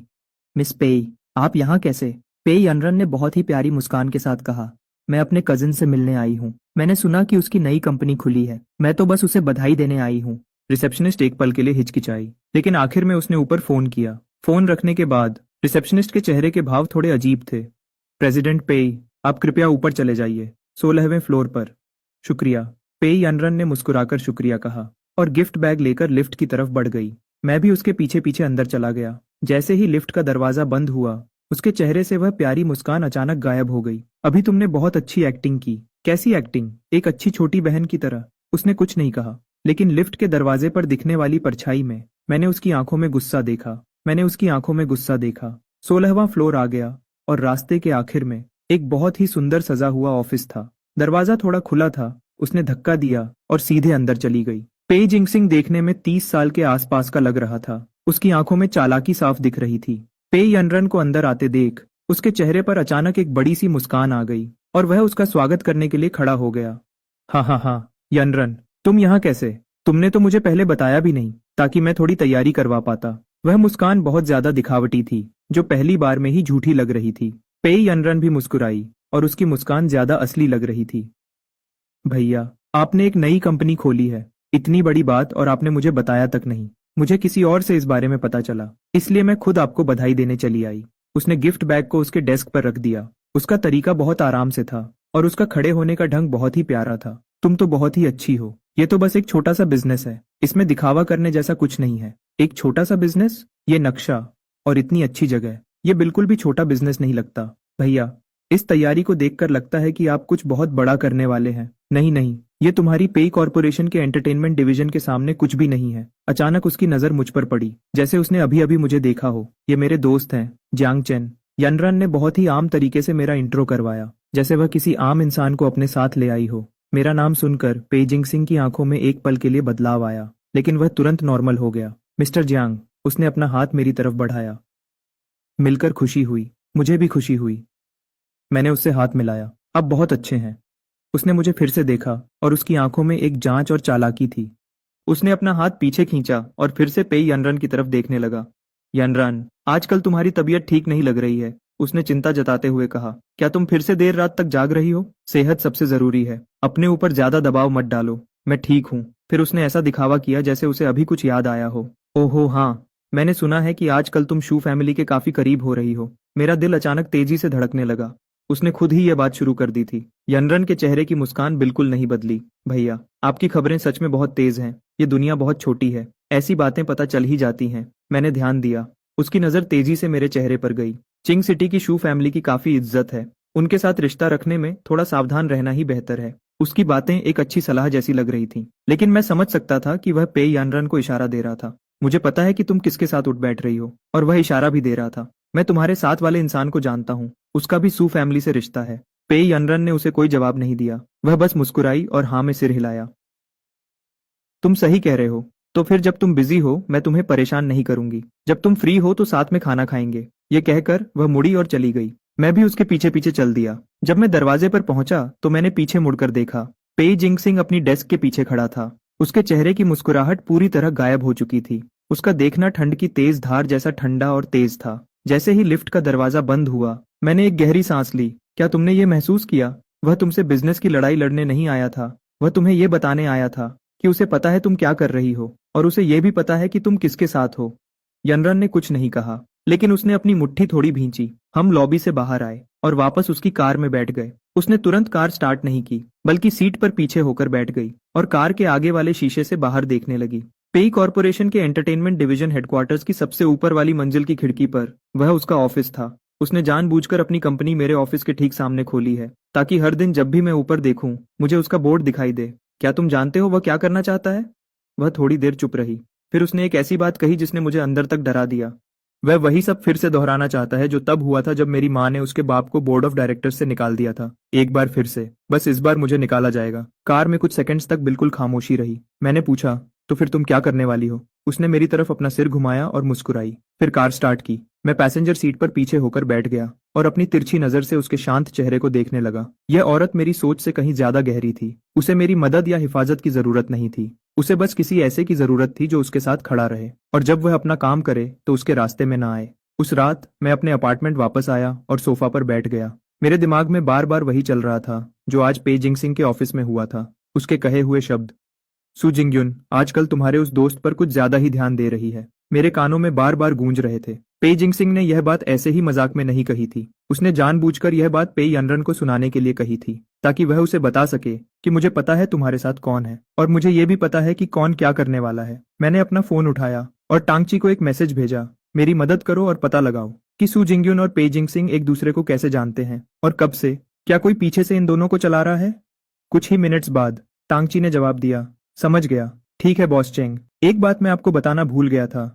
आज दोपहर को जब आप घर पर नहीं थे, किसी ने अपार्टमेंट पर एक पैकेज भेजा था। भेजने वाले की जगह मिस सू का नाम लिखा था। मैं स्क्रीन को घूरने लगा। मेरी आंखें हैरत से फट गईं। सू जिंगयुन को मेरे घर का पता मालूम है। इससे पहले कि मैं कोई जवाब देता, एक और मैसेज आया। मैंने पैकेज को नहीं खोला है। मैंने उसे आपके दरवाजे के पास शू कैबिनेट के नीचे रख दिया है। मैं खड़ा हुआ और दरवाजे की तरफ गया और सच में मुझे शू कैबिनेट के नीचे एक छोटा सा कार्डबोर्ड का डिब्बा दिखा। मैं नीचे बैठा और मैंने पैकेज को खोला। उसके अंदर एक काले रंग का वेलवेट बॉक्स था। ढक्कन खोलने पर अंदर एक जोड़ी कफलिंग्स रखे थे और उसके नीचे एक बिजनेस कार्ड दबा हुआ था। उस रात के फूल किसी ने खराब कर दिए थे, इसलिए बदले में मैं आपको ये कफलिंग्स भेज रही हूँ। उम्मीद है जब हम अगली बार मिलेंगे तो आप इन्हें पहने होंगे, सु जिंगयुन। मैं काफी देर तक उस कार्ड को देखता रहा। उसने मुझे कफलिंग्स भेजे और पे जिंगसिंग ने पे यानरन के ठीक सामने उसका नाम लिया। ये दोनों लोग एक सामने रहकर और एक पीछे छुपकर ऐसे खेल खेल रहे थे जैसे दोनों मिलकर शतरंज की बाजी चल रहे हों। और इस खेल के मोहरे सिर्फ मैं और पे यानरन नहीं थे। मैंने बॉक्स का ढक्कन बंद किया, उसे टेबल पर रखा और टांगची को रिप्लाई किया, मुझे पैकेज मिल गया है, मुझे पैकेज मिल गया है। पे जिंगसिंग के बारे में और पता लगाओ, जितना ज्यादा हो सके उतना अच्छा है। फोन नीचे रखते हुए, पे जिंगसिंग के बारे में और पता लगाओ, जितना ज्यादा हो सके उतना अच्छा है। फोन नीचे रखते हुए मैं सोफा पर पीछे होकर बैठ गया और अपनी आंखें बंद कर ली। अगली सुबह जल्दी मैं ऑर्फनेज के गेट पर 40 मिनट्स पहले ही पहुंच गया। मेरे हाथ में अभी भी एक गर्म कॉफी थी और एक सैंडविच। लेकिन आज मैंने एक और काम किया। मैंने टांगची से कहकर पूरी रात जागकर पे जिंगसिंग के बारे में सारी जानकारी इकट्ठा करवाई, उसे प्रिंट किया और एक लिफाफे में रख दिया। जब उसने गेट पर अपनी कार रोकी तो मेरे हाथ में लिफाफा देखकर उसने अपनी भौहें उठाई और पूछा, ये क्या है? तुम्हारे कजिन का रेज्यूमे। मैंने लिफाफा उसकी तरफ बढ़ा दिया। मैंने टांगक्यू से पूरी रात इन्वेस्टिगेशन करवाई कि उसके नाम पर आखिर कितनी कंपनीज हैं और उनके पास पैसा कहाँ से आता है, पिछले 3 महीनों में वह किस किस से मिला है, सब कुछ इसके अंदर है। उसने लिफाफा ले लिया पर उसे तुरंत नहीं खोला, बल्कि मेरी तरफ देखते हुए पूछा, तुमने उसकी इन्वेस्टिगेशन क्यों की? क्योंकि वह तुम्हें नुकसान पहुंचाना चाहता है और मैं तुम्हें उससे अकेले नहीं लड़ने दे सकता। उसने पेपर्स का वह मोटा पुलिंदा पकड़े हुए मेरी तरफ देखा। वह 2 या 3 सेकंड्स के लिए खामोश रही, फिर उसने लिफाफा अपने बैग में रख लिया। उसके चेहरे पर एक हल्की सी मुस्कान आई। Thank you. उसकी आवाज बहुत धीमी थी पर मैंने सुन ली। उस दिन ऑर्फनेज में जब वह बच्चों के साथ खेल रही थी तो वह पहले से ज्यादा खुश और बेफिक्र लग रही थी। मैं पास ही एक लंबी बेंच पर बैठ गया और सैंडविच खोलकर खाने लगा। झूला आवाज कर रहा था। धूप पत्तों से छनकर नीचे बिखर रही थी। हवा में धूप और कुकीज की हल्की सी खुशबू थी। मैंने उसे जमीन पर बैठे हुए देखा। वह एक छोटी बच्ची का हाथ पकड़कर उसे ब्लॉक्स जोड़ना सिखा रही थी। उसके बाल हर मूवमेंट के साथ हिल रहे थे। वह मेरी यादों वाली लड़की नहीं थी, पर मैं धीरे धीरे उसे फिर से समझ रहा था। उस दोपहर उसने पे जिंगसिंग का कोई जिक्र नहीं किया और न ही ये पूछा कि मैंने उसकी मदद क्यों की। जब मैं जाने लगा तो वह ऑर्फनेज के गेट पर खड़ी हो गई और मुझसे बोली, क्या तुम कल फिर आओगे? अगर आओ तो मेरे लिए एक आइस्ड अमेरिकानो लेते आना। मैं थोड़ा रुका, पर तुमने तो कहा था कि तुम ठंडी चीजें नहीं पीती। उसने अपना सिर थोड़ा घुमाया। उसकी आंखों में एक शरारत थी। क्या तुमने ही नहीं कहा था कि तुम धीरे धीरे मेरी सारी आदतें याद कर लोगे? यह कहकर वह मुड़ी और अपनी कार में बैठ गई। मैं ऑर्फनेज के गेट पर खड़ा कुछ सेकंड्स तक मुस्कुराता रहा। फिर मैंने अपना फोन निकाला और उसे एक मैसेज भेजा, मैं कल तुम्हारे लिए एक ठंडी कॉफी लेकर आऊंगा। उसने कोई जवाब नहीं दिया, पर मैंने देखा वह सफेद पोर्शे गाड़ी चौराहे पर एक पल के लिए रुकी और फिर मुड़कर मेरी आंखों से दूर चली गई। कार के शीशे से मैंने हल्का सा देखा कि वह अपने फोन को देख रही थी। उस दिन ऑर्फनेज से वापस आने के बाद मैं अपने अपार्टमेंट में बैठ गया। मैंने पे जिंगसिंग की फाइल निकाली और उसे 3 बार ध्यान से पढ़ा। टांगचू ने बहुत ध्यान से काम किया था, बिजनेस की जानकारी और पैसे के लेन देन के अलावा उसने एक और चीज भी साथ लगाई थी। पिछले 3 महीनों में पेजिंग सिंह कहाँ कहाँ गया और किससे मिला, उसकी पूरी लिस्ट। वह किससे और किस हालत में मिला, यहाँ तक कि किस रात को उसने किस रेस्टोरेंट में लोगों को खाना खिलाया और किसके साथ खाना खाया, सब कुछ साफ साफ लिखा था। मेरी नजर एक लाइन पर रुक गई, मेरी उंगली वहां ठहर गई। 3 महीने पहले पेजिंग सिंह बेजिंग के बाहर एक प्राइवेट रेस कोर्स पर था और वहां उसकी मुलाकात शू जिंगयान के पिता चू मिंग्युअन से एक बार हुई थी। उनकी यह मुलाकात लगभग 40 मिनट तक चली। चू जिंगयान के पिता। मैंने इस लाइन को फिर से पढ़ा। चू जिंगयान के पिता। मैंने इस लाइन को फिर से पढ़ा। फिर मैंने अपना फोन उठाया और टांग चू को कॉल किया। उस वक्त जब पेजिंग सिंह और चू मिंग्युअन मिले थे तो उनके बीच क्या बात हुई थी, क्या तुम्हें कुछ पता चला? दूसरी तरफ से टांग चू 2 सेकंड्स के लिए चुप रहा। बॉस जियांग, उस लेवल की मीटिंग की बातें बाहर आना नामुमकिन है, लेकिन मैं आपको एक बात बता सकता हूँ। उस मीटिंग के थोड़े ही समय बाद चू मिंग्युअन के नाम पर चलने वाली एक कंपनी ने पे जिंगसिंग की नई कंपनी में पैसा लगाया था। वह पैसा बहुत ज्यादा नहीं था, बस उतना ही था जितने से कंपनी शुरू करने की बची हुई राशि पूरी हो सके। यह सुनकर मैं सोच में पड़ गया। तुम्हारा मतलब है कि चू फैमिली उसकी मदद कर रही है? आप ऐसा समझ सकते हैं। कॉल काटकर मैं सोफा पर पीछे होकर बैठ गया और काफी देर तक सोचता रहा। पे जिंगसिंग ने शू फैमिली को अपने साथ मिला लिया था। मेरे और सू जिंगयान के बीच पहले से ही झगड़ा चल रहा था। चू मिंग्युआन को यह बात जरूर पता होगी, फिर भी वह पे जिंगसिंग की कंपनी में पैसा लगाने को तैयार हो गया। इससे पता चलता है कि वह सिर्फ अपनी बेटी का गुस्सा नहीं निकालना चाहता था, बल्कि वह खुद भी चाहता था कि पे जिंगसिंग पे यानरन के खिलाफ खड़ा हो जाए। उनकी ताकत मेरी सोच से थोड़ी ज्यादा थी और पे यानरन अभी भी शतरंज के दूसरी तरफ बैठी सामने वाले की चाल का इंतजार कर रही थी। मैं खड़ा हुआ और खिड़की के पास जाकर इस खामोश रात को देखने लगा। वह इंतजार कर सकती थी, पर मैं नहीं। अगली सुबह जल्दी मैं ऑर्फेनेज नहीं गया, मैं एक दूसरी जगह गया। बेजिंग के बाहर पश्चिम की तरफ बने सेंट जॉन्स चर्च में। मेरी याद में यह पहली बार था जब मैं खुद अपनी मर्जी से इस जगह आया था। इससे पहले जो भी अजीब यादें आई थीं, वह अपने आप ही दिमाग में आ जाती थीं। मैंने दरवाजा खोला और अंदर गया। अंदर सब खाली था, बस सबसे आगे वाली सीट पर एक बूढ़ी औरत काले कपड़े पहने बैठी थी और सिर झुकाकर प्रार्थना कर रही थी। मैं चुपचाप सबसे पीछे वाली सीट पर जाकर बैठ गया। मैं इस जगह की यादों को अपने दिमाग में ढूंढने की कोशिश कर रहा था, लेकिन मुझे कुछ भी याद नहीं आ रहा था। जैसे ही मैं वहां से जाने वाला था, पीछे से एक बुजुर्ग की आवाज आई, तुम जांगचेन हो ना? मैंने पीछे मुड़कर देखा तो दरवाजे पर एक बुजुर्ग आदमी ग्रे शर्ट पहने खड़े थे। आप? मैं यहाँ का मैनेजर हूँ, मेरा नाम जो है। वह बुजुर्ग मेरे पास आए और बोले, तुम जाने पहचाने लगते हो। मुझे याद आया कि मैं तुमसे पहले मिल चुका हूँ। आपको मैं याद हूँ? मैं हैरान रह गया। हाँ बिल्कुल, 5 साल पहले तुम्हारी शादी यहीं हुई थी। मैनेजर जो मेरे पास बैठ गए। तुम क्या जानना चाहते हो? उस दिन की शादी के बारे में। उस दिन मेरी ड्यूटी दोपहर के 3 बजे से रात के 8 बजे तक थी। उस दोपहर दूल्हा और दुल्हन एक साथ आए थे। और फिर क्या हुआ? शादी की रस्म शाम के 6 बजे शुरू हुई। पूरा चर्च सफेद फूलों से भरा हुआ था। जैसे ही दुल्हन आई, सब लोग बिल्कुल चुप हो गए। तुम इतने घबराए हुए थे कि हकला रहे थे। वह थोड़ी देर के लिए रुके, फिर अचानक स्टेज गिर गया। मेरा शरीर ठंडा पड़ गया। बिना किसी वार्निंग के पूरा का पूरा मेन स्टेज ऐसे ही गिर गया। दुल्हन तुम्हारे सबसे पास खड़ी थी। उसने सबसे पहले भागकर तुम्हें गले लगाया ताकि तुम्हें बचा सके। तुम्हें बस थोड़ी खरोंचें आईं और फिर तुम दोनों बेहोश हो गए। जब एम्बुलेंस आई तो डॉक्टर ने कहा कि तुम दोनों को कोई बड़ी चोट नहीं आई है, तुम दोनों बस डर की वजह से बेहोश हो गए थे। और फिर क्या हुआ? फिर आगे क्या हुआ? तुम दोनों को एम्बुलेंस में बिठा दिया गया। मैंने तुम दोनों को दरवाजे तक छोड़ा था। फिर उसके बाद क्या हुआ? मुझे नहीं पता कि उसके बाद क्या हुआ। मैनेजर जो खड़े हो गए, उन्होंने मेरे कंधे को थपथपाया और बोले, आगे क्या हुआ? यह तो तुम्हें अपने आसपास के लोगों से पूछना होगा। मैं तो बस एक चौकीदार हूँ। मैं तेजी से चर्च से बाहर निकला और चलते चलते अपना फोन निकालने लगा। तांगचू ने जल्दी से फोन उठा लिया। तांगशू, तुम अच्छे से जानते हो ना कि मेरे और यानरन के बीच क्या हुआ था? फोन के दूसरी तरफ 5 सेकंड तक बिल्कुल खामोशी रही। तुम किस बारे में बात करना चाहते हो? आखिरी बार जब मैंने पे यानरन को देखा था, तांगशू की सांसें अचानक तेज हो गईं। एयरपोर्ट पर उसे जबरदस्ती ले जाया गया।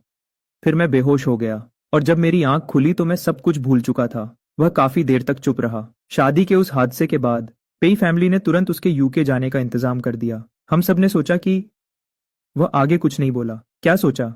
एक बेहतर जिंदगी के लिए। वह अब तुमसे कोई रिश्ता नहीं रखना चाहती थी। मैं हंसा, एक बहुत ही दर्द भरी हंसी। तुम सब ने यही सोचा, तो तुम में से किसी एक ने भी मुझे क्यों नहीं बताया? टैंगशू ने कोई जवाब नहीं दिया और मैं गुस्से में चिल्लाया, क्यों? क्योंकि कोई नहीं चाहता था कि तुम्हें और दुहक पहुंचे। उस रात तुम हॉस्पिटल में बेहोश पड़े थे और पूरी रात उसका नाम पुकार रहे थे। किसी की हिम्मत नहीं हुई कि तुम्हें उसकी याद दिलाकर फिर से रुलाए। तांगचो की आवाज भी भारी हो गई थी। मैंने एक गहरी सांस ली। तो फिर आगे क्या हुआ? कुछ दिन बाद तुम्हारे पापा तुम्हें घर ले गए और बाद में तुम्हारे पापा ने तुम्हें बताया कि पेई यानरन चली गई है, वह यूके चली गई है। उस वक्त तुमने कोई रिएक्शन नहीं दिया था। डॉक्टर ने कहा कि बहुत बड़े सदमे की वजह से तुम बेहोश हो गए और सब भूल गए। अब 5 साल हो चुके हैं। मैंने अपनी आंखें जोर से बंद कर ली। सबने मुझसे झूठ बोला। मैंने अचानक अपनी आंखें खोली और सामने सड़क की तरफ देखने लगा और गाड़ी को जांग कॉर्पोरेशन की तरफ मोड़ दिया। मैंने गाड़ी की स्पीड बढ़ा दी और गाड़ी सीधे जांग कॉर्पोरेशन के मेन गेट के अंदर घुस गई। रिसेप्शनिस्ट मुझे देखकर हैरान रह गई। मैं रुका नहीं, एलिवेटर में गया, दरवाजा बंद हुआ और मैंने सबसे ऊपर वाले फ्लोर का बटन दबा दिया। मैंने दरवाजा धक्का दिया और सीधे जांग जीवान के ऑफिस में घुस गया। आपने मुझसे झूठ बोला, सबने मुझसे झूठ बोला और मुझे बिल्कुल अंधेरे में रखा। मेरे पापा अपनी डेस्क के पीछे बैठकर कुछ पेपर्स देख रहे थे। उन्होंने सिर उठाकर मुझे देखा, उनके हाथ का पेन रुक गया। आ चैन, तुम यहाँ क्यों आए हो? मैं बैठा नहीं, मैंने सीधे अपनी आवाज ऊंची की। यह शादी अकेले आपने ही तैयार करवाई थी। गवाह के रूप में आपने ही साइन किया था। पैसे देने के सारे पेपर्स पर आपके ही साइन थे। तो फिर जब मैं पेई यानरन को भूल गया तो आपने इस बारे में एक शब्द भी क्यों नहीं बोला? उन्होंने अपना पेन नीचे रख दिया और अपनी चेयर पर पीछे हो गए।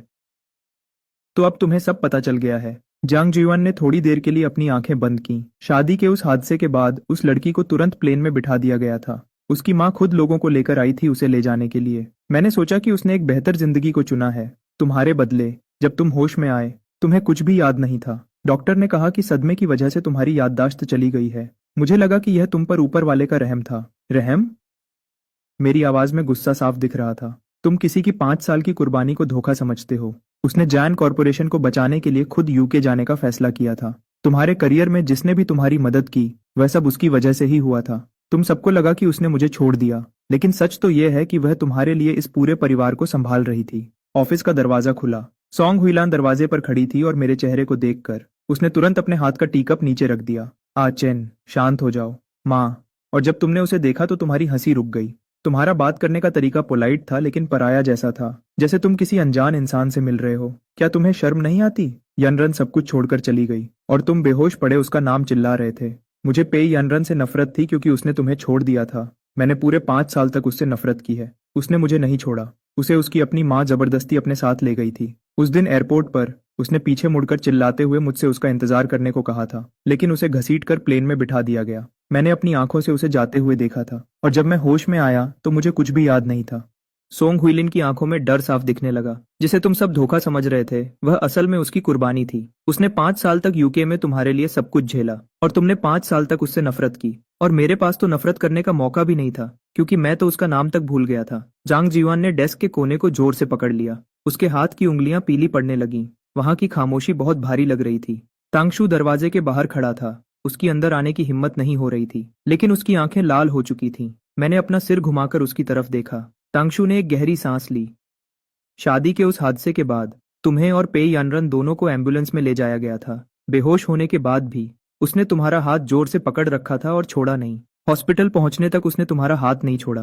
तुम्हें सिर्फ हल्की खरोंचें आई थीं और तुम जल्दी ही होश में आ गए थे, लेकिन उसे तुमसे बहुत ज्यादा चोट आई थी। उस रात तुम पूरी रात जागते रहे और उसके बेड के पास बैठे रहे। जब उसे होश आया तो तुम दोनों ने एक दूसरे को बहुत देर तक गले लगाया। फिर उसकी माँ कुछ लोगों को लेकर आई और सीधे हॉस्पिटल के अंदर आकर उसे जबरदस्ती अपने साथ ले गई। फिर तुम उनके पीछे पीछे एयरपोर्ट तक भागे। उसके बाद क्या हुआ ये तो तुम जानते ही हो। हम सबको लगा कि अब वह तुम्हें नहीं चाहती। किसी की हिम्मत नहीं हुई कि तुम्हें उसकी याद दिलाए। हम तो बस तुम्हें बचाना चाहते थे, मुझे बचाना चाहते थे। मेरी आवाज रोने जैसी हो गई। जिस इंसान को तुमने बचाया वह सब कुछ भूल चुका था, जबकि वह वहां अकेली इस भूलने वाले इंसान की जगह 5 साल तक सब कुछ अकेले झेल रही थी। चैन। मैं घूमा और दरवाजे की तरफ चलने लगा। सोंग हुइलिन ने मुझे रोकने के लिए हाथ आगे बढ़ाया, लेकिन मैंने उसे इग्नोर किया और सीधा बाहर निकल गया। कार तेजी से जायोन कॉर्पोरेशन के गेट से बाहर निकली। मैंने टैंगशू को कॉल किया, पता करो कि वह इस वक्त कहाँ है। बॉस, पेई यानरन इस वक्त ऑर्फनेज में है। मैंने कार का स्टीयरिंग व्हील घुमा दिया और स्पीड बढ़ाकर सीधा ऑर्फनेज की तरफ निकल गया। मेरे फोन पर एक मैसेज आया जो टांगचू का था। मैंने उस पर एक नजर डाली और स्क्रीन बंद कर दी। इस वक्त मैं सिर्फ एक ही जगह जाना चाहता था। जब मैंने उसे ऑर्फनेज में ढूंढ लिया तो वह घास पर बैठकर एक छोटी लड़की के बाल बना रही थी। जब उसने मुड़कर मुझे देखा तो एक पल के लिए उसकी स्माइल रुक गई। फिर उसने खुद को संभाला और वैसा ही चेहरा बना लिया जिसे देखने की मुझे आदत थी। तुम यहाँ क्यों आए हो? मैं अपने पापा से मिलने गया था। उसने कुछ नहीं कहा, लेकिन उसकी आंखें थोड़ी नम हो गईं। 5 साल पहले मेरे पापा को लगा कि तुमने मुझे छोड़ने का फैसला किया है, इसलिए उन्होंने 5 साल तक यह बात मुझसे छुपाई। मेरी माँ ने भी 5 साल तक तुमसे नफरत की। यनरन की आंखें नम हो गईं। आखिरकार तुम्हें पता चल ही गया। उसकी आंखें लाल थीं, जैसे वह अपने आंसू रोकने की कोशिश कर रही हो। यूके में मैं हर रोज तुम्हारे शो के वीडियो देखती थी। तुमने वियना के गोल्डन हॉल में ओल्ड ड्रीम्स बजाया था। वह गाना मैंने ही चुना था। 5 साल बीत गए हैं। मैंने तुम्हारी जवानी के सबसे खूबसूरत 5 साल खो दिए। मैंने उस लड़की को जोर से गले से लगा लिया। बहुत देर बाद उसने ऊपर देखा। 5 साल पहले तुमने मुझसे कहा था कि इस जिंदगी में तुम सिर्फ मुझसे शादी करोगे। मैंने इस बात को 5 साल तक अपने दिल में संभाल कर रखा। क्या तुम यह भी भूल गए हो? पुरानी यादें तेजी से मेरे दिमाग में आने लगीं। चर्च के अंदर मैं इतना नर्वस था कि ठीक से बोल भी नहीं पा रहा था। वह व्हाइट वेडिंग ड्रेस पहनकर बाहर आई और सब लोग बिल्कुल शांत हो गए। मुझे याद आया, मैंने कहा था तुम ही मेरी जिंदगी का सच्चा प्यार हो। इस जन्म में अगर तुम नहीं तो मैं किसी और से शादी नहीं करूंगी। वह मुस्कुराई और उसकी आंखें खुशी से थोड़ी बंद सी हो गईं। और फिर उसने मुझे किस किया, बहुत धीरे से, बस एक पल के लिए। मैंने उसे जोर से पकड़ा और जवाब दिया, यनरन, मुझे फिर से छोड़कर मत जाना। हम पूरी जिंदगी एक साथ रहेंगे, ठीक है? उसने अपना चेहरा मेरी गर्दन के पास छुपा लिया। उसकी आवाज दबी हुई थी। मैंने तुम्हारे इस बात को कहने का 5 साल तक इंतजार किया है। मेरा फोन वाइब्रेट हुआ। यह टांगच्यू का एक मैसेज था। बॉस जियांग, पे जिंगसिंग का खरीदने का प्रपोजल अब ऑफिशियली जांच के प्रोसेस में चला गया है। लगता है यूएन ने और ज्यादा पैसा लगाया है, पहले से 3 गुना ज्यादा। पेस कल्चर एंड टूरिज्म आज दोपहर को एक अर्जेंट बोर्ड मीटिंग करने वाला है। उसने अपना सिर मेरे कंधे से उठाया और फोन की स्क्रीन को देखा। पे जिंगसिंग अब बेचैन हो रहा है। 3 गुना ज्यादा पैसा लगाना, यह दिखाता है कि या तो उसने किसी बड़े मददगार को ढूंढ लिया है या फिर वह ऑफिशियल जांच से पहले मामले को उलझाना चाहता है। उसने मेरी शर्ट को छोड़ दिया और मेरी तरफ देखते हुए पूछा, तुम्हें कैसे पता? पेजिंग सिंह की जो फाइल तुम्हें दी गई थी, मैंने भी उसकी एक कॉपी अपने पास रख ली थी। मैंने पिछले 2 दिनों में उसे अच्छे से पढ़ा है। वह एक सेकंड के लिए हैरान रह गई। और फिर जोर से हंस पड़ी। तुम कब से इतने एक्टिव हो गए? उसी दिन से, जब तुमने कहा था कि कल सुबह 10 बजे। उसके चेहरे पर फिर से मुस्कुराहट आई, लेकिन इस बार यह कोई आम मुस्कुराहट नहीं थी, बल्कि इसमें एक पक्का यकीन था, जैसे उसने आखिरकार किसी बात को कंफर्म कर लिया हो। अगले हफ्ते की बोर्ड मीटिंग के लिए मेरे पास एक प्लान है, लेकिन अभी के लिए उसने अपना हाथ आगे बढ़ाया और मेरी उंगलियों को पकड़ लिया, उन्हें बहुत जोर से पकड़ते हुए। बिल्कुल 5 साल पहले हॉस्पिटल की तरह, मेरा हाथ जोर से पकड़े हुए बिना छोड़े। अभी के लिए मैं बस तुम्हारे साथ रहना चाहती हूँ। उसके हाथ ने मेरे हाथ को जोर से पकड़ रखा था। वह छोड़ नहीं रही थी और मैंने भी नहीं छोड़ा। उस शाम उसने मुझे ऑर्फेनेज के सामने एक बेंच पर बैठने के लिए खींचा। पे जिंगसिंग उस अर्जेंट बोर्ड मीटिंग में मामले को उलझाना चाहता है, तो मैं उसे उसी दलदल में डूबा दूंगी। छोटी कंपनी को खरीदना तो उसका बस पहला कदम है। उसका असली मकसद पेस कल्चर एंड टूरिज्म पर कब्जा करना है। तुम्हें इतना यकीन कैसे है? उसने ठीक मेरे सामने एक कंपनी खोली है। जो इंसान बस एक छोटी कंपनी खरीदना चाहता है, वह वहां ऑफिस खोलने के लिए इतना ज्यादा रेंट खर्च नहीं करेगा। वह जंग का ऐलान कर रहा है, कोई बिजनेस नहीं। तुम उसे सबके सामने कैसे लाओगी? लड़की ने धीरे से अपना सिर हिलाया। मैं उसे एक्सपोज नहीं करूंगी। मैं उसे खुद ही अपनी सच्चाई सामने लाने दूंगी। टांगशू ने जो फाइल तुम्हें दी थी, क्या वह अभी भी तुम्हारे पास है? मैंने हाँ में सिर हिलाया। हाँ, मेरे पास है। वह प्यार से मुस्कुराई। यह तो अच्छा है। कुछ दिनों में मुझे तुम्हारी जरूरत मेरे साथ खड़े होने के लिए पड़ेगी। कुछ दिनों बाद pace culture and tourism headquarters के सबसे ऊपर वाले फ्लोर के मीटिंग रूम में मैं जल्दी पहुंच गया। तांगहू मेरे पास था। उसके हाथ में बहुत सारे डॉक्यूमेंट्स थे। उसका चेहरा परेशान था, लेकिन उसकी आंखों में एक्साइटमेंट थी। मैं 3 महीने से आज के इस तमाशे का इंतजार कर रहा था। मैंने कुछ नहीं कहा। मेरी उंगलियां पे जिंगसिंग की फाइल को पलट रही थीं। इसमें पैसे के आने जाने की हर एक लाइन लिखी थी, हर एक पैसा लगाने की बात, उनकी मीटिंग का हर एक वक्त और जगह। मैंने यह सब याद कर लिया था। उनकी मीटिंग का हर एक वक्त और जगह मैंने सब याद कर लिया था। यह एक हथियार की तरह था और आज मैं इससे उसकी मदद करने वाला था। ठीक उसी वक्त बोर्ड के मेंबर्स एक एक करके अंदर आए। सबसे आखिर में आने वाला इंसान पे जिंगसिंग था। मुझे देखकर उसकी आंखों में एक पल के लिए शक दिखा, लेकिन उसने जल्दी से उसे छुपा लिया। यनरन, बहुत दिनों बाद मिले। तुम पहले से बहुत अच्छी लग रही हो। बैठ जाओ, मीटिंग शुरू करते हैं। पे जिंगसिंग ने पहले बोलना शुरू किया। आप सभी को मेरा नमस्ते। कुछ दिनों पहले मैंने एक छोटी कंपनी को खरीदने का प्रपोजल दिया था, जो पेस कल्चर एंड टूरिज्म के अंदर आती है और बुकिंग्स का काम देखती है। यनरन, मुझे यकीन है कि तुमने वह प्रपोजल पढ़ लिया होगा। इस कंपनी को खरीदना पेस कल्चर एंड टूरिज्म के लिए एक अच्छी बात है। एक अलग से चलने वाली कंपनी ज्यादा अच्छे से काम कर पाएगी और इससे बड़ी कंपनी पर पैसों का दबाव भी कम होगा। पे यनरन ने कुछ नहीं कहा, बस उसकी तरफ देखा और उसके चेहरे पर एक हल्की सी मुस्कुराहट आई। पे जिंगसिंग, मैंने तुम्हारा प्रपोजल पढ़ा है। इसमें एक छोटी सी दिक्कत है। खरीदने वाली पार्टी का जो नाम तुमने दिया है वह जो वेन है, लेकिन जब मैंने शेयर्स की जांच की तो पता चला कि इसका असली फायदा पाने वाले तुम ही हो। मीटिंग रूम में बिल्कुल सन्नाटा छा गया। पेई यनरन ने वह डॉक्यूमेंट टेबल पर रख दिया। पेई जिंगसिंग ने उसे उठाया और एक नजर देखा। उसकी मुस्कुराहट अब गायब होने लगी थी। यह तो बस एक छोटी सी गलती है, इससे इस डील पर कोई असर नहीं पड़ता। पेई यनरन ने उसे इग्नोर किया। दूसरी दिक्कत, इसमें पैसा लगाने वाला बड़ा इन्वेस्टर कौन है? पेई जिंगसिंग के माथे पर पसीना आने लगा। यह बिजनेस का एक राज है, मैं इसके बारे में अभी नहीं बता सकता। पेई यनरन मुस्कुराई। तुम्हें बताने की कोई जरूरत नहीं है, मैंने पहले ही इसकी जांच कर ली है। यह सू मिन्युअन के नाम की 2 कंपनीज का मिलाकर लगाया गया पैसा है। पेई जिंगसिंग के चेहरे का रंग उड़ गया। मीटिंग रूम में बैठे लोग आपस में धीरे धीरे बातें करने लगे। पेई यनरन ने तीसरा डॉक्यूमेंट उठाया। उसकी आवाज अभी भी बिल्कुल शांत थी। तीसरी दिक्कत, आपके प्रपोजल की तीसरी शर्त कहती है कि खरीदने का काम पूरा होने के बाद खरीदार को कंपनी के एसेट्स और बिजनेस के तरीके को बदलने का पूरा हक होगा। इस बदलाव में क्या क्या शामिल है? पेई जिंगसिंग ने कोई जवाब नहीं दिया। मीटिंग रूम में बिल्कुल सन्नाटा छा गया। मैं एक तरफ खड़ा होकर चुपचाप यह सब देख रहा था। वह इस छोटी कंपनी को खरीदना नहीं चाहता था। छोटी कंपनी को खरीदना नहीं चाहता था। वह तो बस उस 15% हिस्से को लेना चाहता था और इस 15% के सहारे पेस कल्चर एंड टूरिज्म पर पूरा कब्जा करना चाहता था। पेई जिंगसिंग अचानक खड़ा हो गया। तुम्हें लगता है कि यह छोटी सी चीज मुझे रोक लेगी? पेई यनरन चेयरमैन की सीट पर बैठी थी। तुम्हें क्या लगता है कि मेरे पास सिर्फ यह 3 डॉक्यूमेंट्स हैं? पेई जिंगसिंग की आंखें अचानक हैरत से छोटी हो गईं। तांगशू ने अपने हाथ के सारे डॉक्यूमेंट्स पेई यनरन के सामने रख दिए। फिर उसने आगे बढ़कर मीटिंग रूम का दरवाजा खोला। दरवाजे के बाहर 2 लोग खड़े थे, एक लॉयर और एक ऑडिटर। पिछले हफ्ते से ही उन्होंने शुरू कर दिया था आपकी कंपनी की पूरी जांच करना। जांच में पैसे के लेन देन में गड़बड़ी मिली है। असली मालिक ने खरीदने की शर्तें छुपाई हैं और गलत तरीके से कब्जा करने की कोशिश की गई है। और एक और बात। वह रुकी और उसने मेरी तरफ देखा। मैं चलकर पेई यनरन के पास गया और पेई जिंगसिंग के चेहरे से मुस्कुराहट बिल्कुल गायब हो गई। जब तुमने मेरे पापा को बोर्ड से निकाला था तब मैंने तुमसे कहा था, आज नहीं तो कल तुम्हें इसकी कीमत चुकानी पड़ेगी। पेई यनरन ने थोड़ा सा मुंह बनाया और गुस्से में बोली, मेरी माँ ने तुम्हारे पापा को बोर्ड से निकाला था क्योंकि उन्होंने कंपनी के $30 मिलियन का गबन किया था। क्योंकि उन्होंने $30 मिलियन का गबन किया और 3 साल तक हिसाब किताब में हेरा फेरी की। तुम्हें सच में लगता है कि तुम्हारे पापा के साथ गलत हुआ था? उनके साथ कुछ गलत नहीं हुआ था। उन्होंने कानून तोड़ा था, इसलिए उन्हें निकाल दिया गया। मेरी माँ ने उन पर कोई पुलिस केस नहीं किया ताकि मेरे अंकल के पास बचने का रास्ता रहे। फिर भी तुम्हें बुरा लगा। तुमने 5 साल तक दुश्मनी पाली और ये सब प्लान किया। तो अब मैं तुम्हें बता रही हूँ, तुमने जो कुछ भी किया वह सब बेकार है। पेई जिंगसिंग की आंखें अचानक हैरत से फट गईं। तुम्हें कैसे पता चला? जब मेरी माँ ने बोर्ड के लोगों को निकाला था, उन्होंने जांच के सारे रिकॉर्ड्स छोड़ दिए थे। मैंने वो सारे रिकॉर्ड्स पढ़े हैं। वह बोर्ड के बाकी लोगों की तरफ मुड़ी।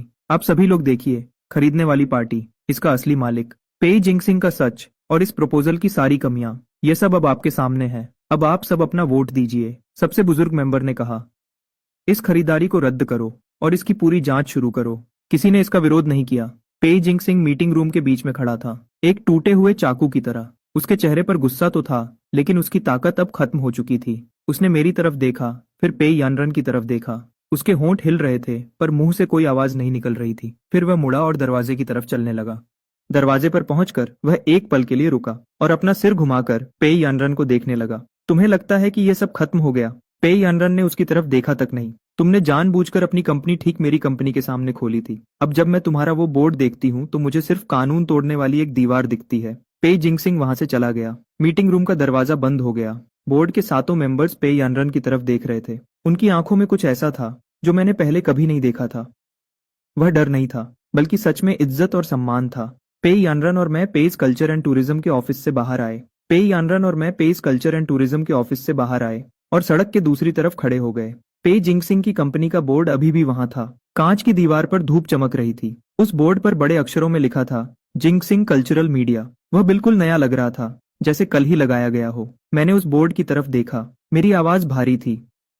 एक बार जांच शुरू होने के बाद उसके पास अपना सब कुछ बेचने या भागने के अलावा कोई रास्ता नहीं होगा। कोई तीसरा रास्ता नहीं है। उसके चेहरे पर एक हल्की सी मुस्कुराहट आई। 3 दिन के अंदर वो बोर्ड वहां से हट जाएगा। उसके बाद जब भी मैं ऊपर देखूंगी। उसने मेरी तरफ देखा। मुझे सिर्फ आसमान दिखेगा। मुझे सिर्फ आसमान दिखेगा। उसकी आंखों में बहुत प्यार था। पेई यनरन बिल्डिंग से बाहर आई और मुझे देखकर उसके चेहरे पर मुस्कुराहट आ गई। तुम आ गए? मैंने उसे एक लाटे कॉफी दी। उसने कॉफी ली और उसे देखने लगी। बिना चीनी के? मेरी इस बात पर वह हंस पड़ी। उसने कप को पकड़ा। उसकी उंगलियां कप के किनारे को छू रही थीं। आखिरकार तुम्हें याद आ ही गया। टांगशू ने कॉल किया था। जांच के सारे रिजल्ट्स आ गए हैं। पेई जिंगसिंग पर गलत तरीके से कब्जा करने का आरोप साबित हो गया है और कंपनी के अकाउंट्स फ्रीज कर दिए गए हैं। सू मिंग्युअन ने जो पैसा लगाया था वह वापस कर दिया गया है और वह अपना सब कुछ बेचकर रातों रात भाग गया। चू जिंग्युन ने भी अपनी सारी डील वापस ले ली है और रिश्ता तोड़ने का एक बयान जारी कर दिया। यह सुनकर पेई यनरन धीरे से हंसी। उसके दांत तो बहुत पहले ही निकाल दिए गए थे, फिर भी उसने आखिरी बार काटने की कोशिश की। मैंने सामने वाली बिल्डिंग की खाली कांच की दीवार को देखा। तुम सही कह रही हो, ऊपर देखने पर अब सिर्फ आसमान ही बचा है। वह मेरी तरफ देखने के लिए मुद्दी। उसकी आंखों में प्यार था। मैंने आगे कहा, लेकिन अभी भी 2 काम करने बाकी हैं। मेरी माँ ने तुमसे 5 साल तक नफरत की है और तुम्हारी माँ ने तुम्हें 5 साल के लिए दूर भेज दिया था। जांग फैमिली के घर वापस आने पर सोंग हुइलन लिविंग रूम में चाय का कप पकडिड्डे बैठी थी, पहला मामला सुलझाने के लिए। माँ, मुझे आपसे कुछ कहना है। मेरी माँ ने मेरी तरफ देखा तक नहीं।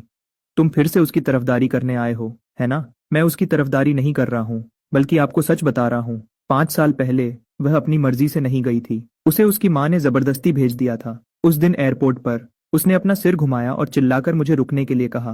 फिर उसे जबरदस्ती प्लेन में ले जाया गया। मैं उसके पीछे भागा और बेहोश हो गया, और जब मेरी आंख खुली तो मुझे कुछ याद नहीं था। सोंग हुइलन का हाथ रुक गया। चाय का कप हवा में ही रुक गया। क्या? मुझे लगा उसने तुम्हें छोड़ दे दिया। इसलिए मैंने 5 साल तक उससे नफरत की। लेकिन उसने मुझे कभी नहीं छोड़ दा। उसने 5 साल तक यूके में जांग फैमिली की सारी जिम्मेदारी उठाई। मेरे लिए रास्ता आसान किया और मेरे बदले की गोलियां खुद पर झेली। आपको हमेशा लगा कि वह अपनी मर्जी से गई थी, लेकिन सच तो यह है कि उसे जबरदस्ती भेजा गया था। सोंग हुइलान ने चाय के कप को जोर से पकड़ी छिए। क्या मैं गलत इंसान से नफरत कर रही थी? मेरी माँ की आंखों में तुरंत आंसू आ गए। मैंने तो सिर्फ उसे जाते हुए देखा था और तुम पूरी रात उसका नाम पुकारते रहे। मुझे लगा कि अब वह तुम्हें नहीं चाहती, इसलिए मैंने 5 साल तक उससे नफरत की। मैं नहीं चाहता कि आप अब उससे और नफरत करें। मेरी आवाज भी थोड़ी भारी हो गई। कल मैं उसे खाने पर घर लेकर आऊंगा। सोंग हुइलान ने अपने आंसू पोंछे और हाँ में सिर हिलाया। जांग जीवन स्टडी रूम से बाहर आया। उसके हाथ जोर से बंद थे। वह काफी देर तक खामोश रहा। उस लद्दकी ने 5 साल तक जांग फैमिली का बोझ उठाया, फिर भी मैंने कभी शुक्रिया का एक शब्द तक नहीं कहा।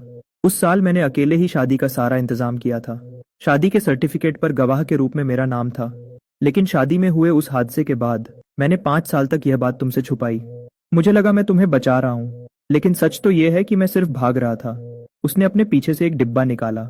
मुझे यह तुम्हें पहले ही दे देना चाहिए था। यह मेरी गलती है। डिब्बा खोला गया।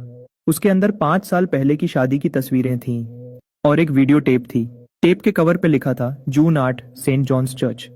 टेप को प्लेयर में डाला गया। स्क्रीन पर उसने सफेद रंग की शादी की ड्रेस पहनी हुई थी, हाथ में लिलीज का गुलदस्ता लिए वह धीरे धीरे मेरी तरफ बढ़ा रही थी। वीडियो में मैं इतना नर्वस था कि हकला रहा था। मुझे कबूल है। पूरा हॉल हंस पिटीडिडा और वह भी हंसी। फिर वह मेरी तरफ भागी और मेरे गले लग गई। पूरे हॉल में तालियों की गूंज उठ गई। स्क्रीन पर मैं बस उसे पकड़िड्डे हुए पागलों की तरह मुस्कुरा रहा था। मेरे आंसू बह निकले।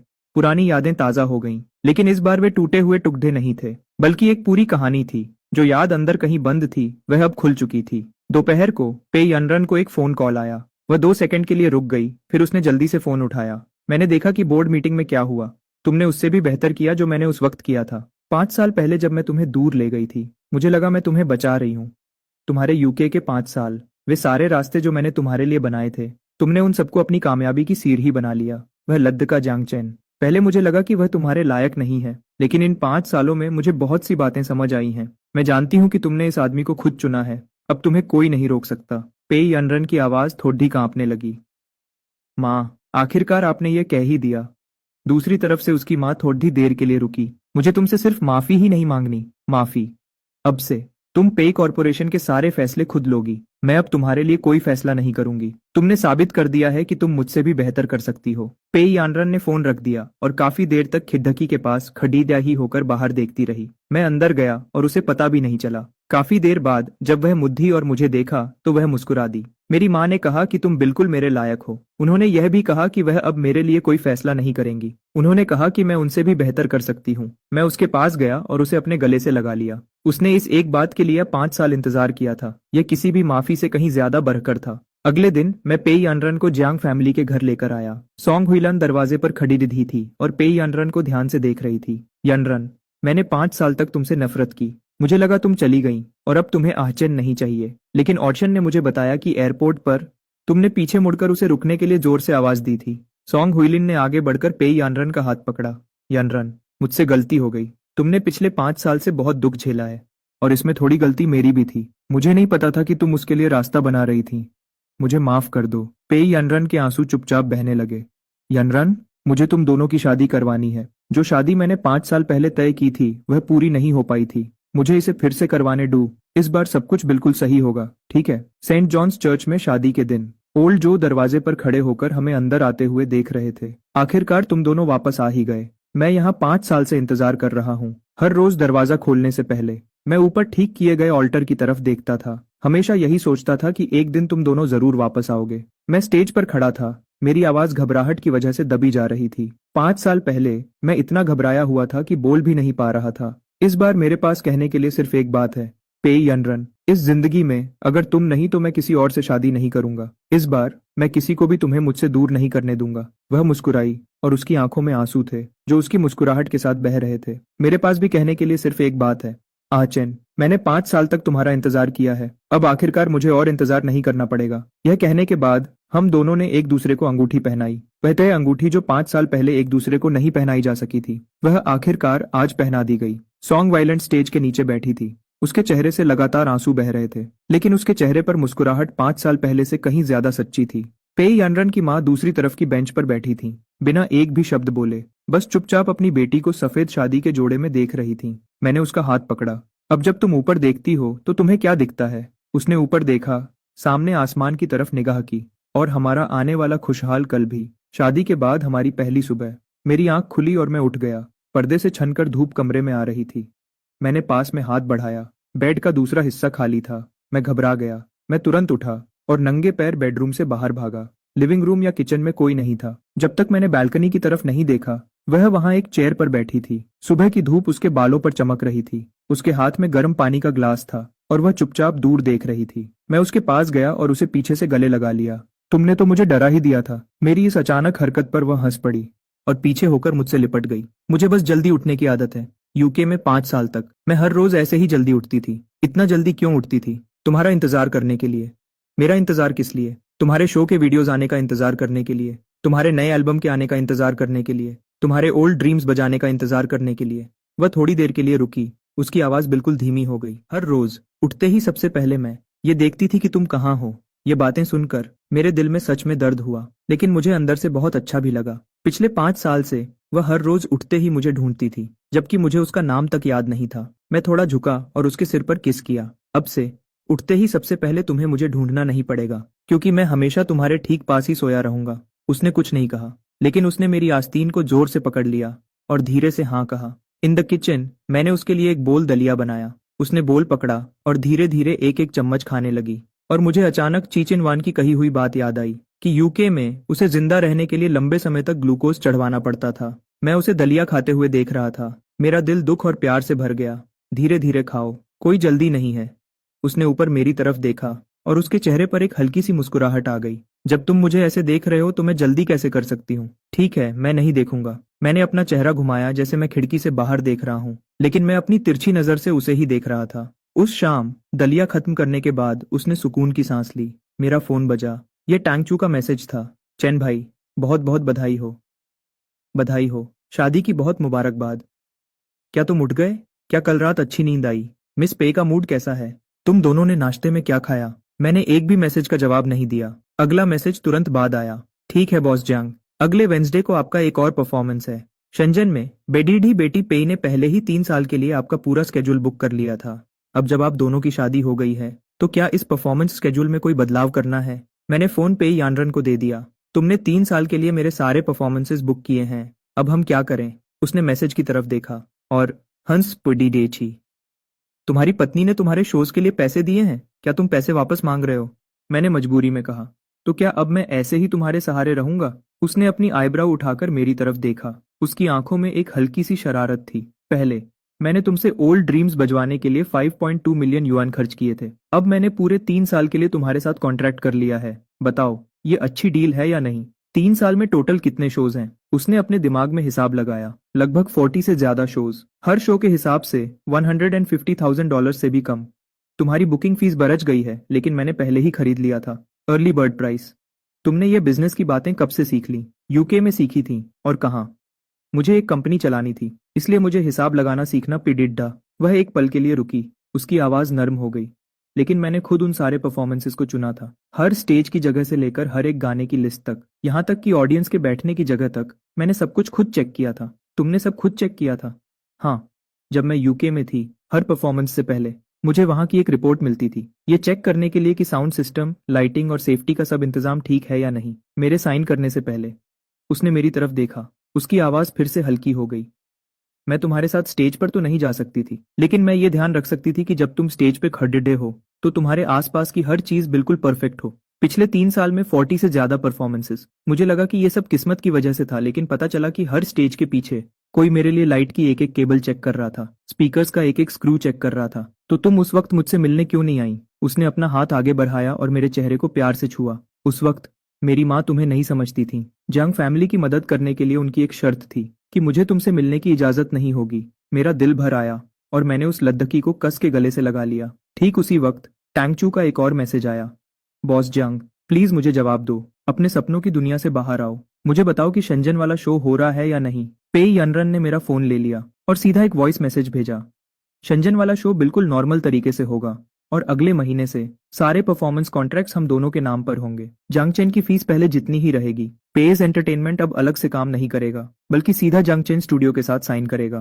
तांगशू ने तुरंत जवाब दिया, समझ गया। बेटी बेटी पेई बहुत समझदार है। अब मैं आप दोनों नए नए शादीशुदा लोगों को परेशान नहीं करूंगा। पेई अनरन ने फोन मुझे वापस दे दिया। उसके चेहरे पर एक मुस्कान आई।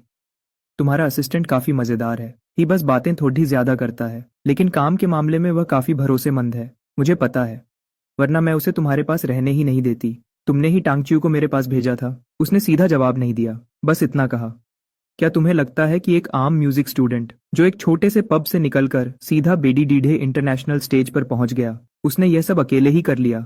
पता चला कि मेरी हर कामयाबी के पीछे वही थी। चलो, हम कहीं जा रहे हैं। कहाँ? ऑर्फनेज। ऑर्फनेज के गेट पर दो छोटी वाली एक छोटी लडी डिडकी सबसे पहले भागकर आई। उसने पेई अनरन के पैर को पगडीडी डेच लिया, फिर बड्डद्दी बड्डद्दी आंखों से मेरी तरफ देखा। दीदी, यह अंकल कौन है? पेई अनरन नीचे बैठी और लद्दद्दकी के सिर पर हाथ फेरा। यह मेरे पति हैं। छोटी लद्दद्दकी और भी हैरान हो गई। पति मतलब आपकी शादी हो गई? हाँ, शादी हो गई। छोटी लड्डकी ने पेई अनरन को देखा, फिर मेरी तरफ देखा, फिर अपना सिर थोड़ा टेढ़ा करके पूछा, दीदी, आपके बाल इतने सफेद क्यों हैं? पेई अनरन एक पल के लिए रुक गई और उसके पास खड्डे खड्डे। मेरा दिल बैठ गया। उसने मुस्कुराकर जवाब दिया, क्योंकि मैंने किसी का बहुत लंबा इंतजार किया है, इसलिए फिक्र करते करते मेरे बाल सफेद हो गए। छोटी लड्डकी ने बड़ी समझदारी से कहा, तो अब से आपको और इंतजार करने की जरूरत नहीं है। वह तो पहले से ही आपके पास हैं, तो आपके बाल फिर से काले हो जाएंगे ना? शायद ये मेरे बाल फिर से काले करने में मेरी मदद करेंगे। फिर तो काले होने के बाद ये सच में बहुत सुंदर लगेंगे। मैं नीचे बैठा और उस छोटी लड्डकी की आंखों में देखा। बिल्कुल बिल्कुल काले हो जाएंगे, क्योंकि ये पहले से ही बहुत सुंदर है। छोटी लड्डकी हंस पड़ी और बाकी बच्चों को बताने के लिए भाग गई। उनकी शादी हो गई है, उनके पति बहुत हैंडसम है। आंगन में अचानक से रौनक छा गई। बच्चों ने घेर लिया और खुशी से पूछने लगे, अंकल, आप क्या करते हो? क्या आपको बांसुरी बजाना आता है? क्या आप हमें बांसुरी बजाना सिखा सकते हो?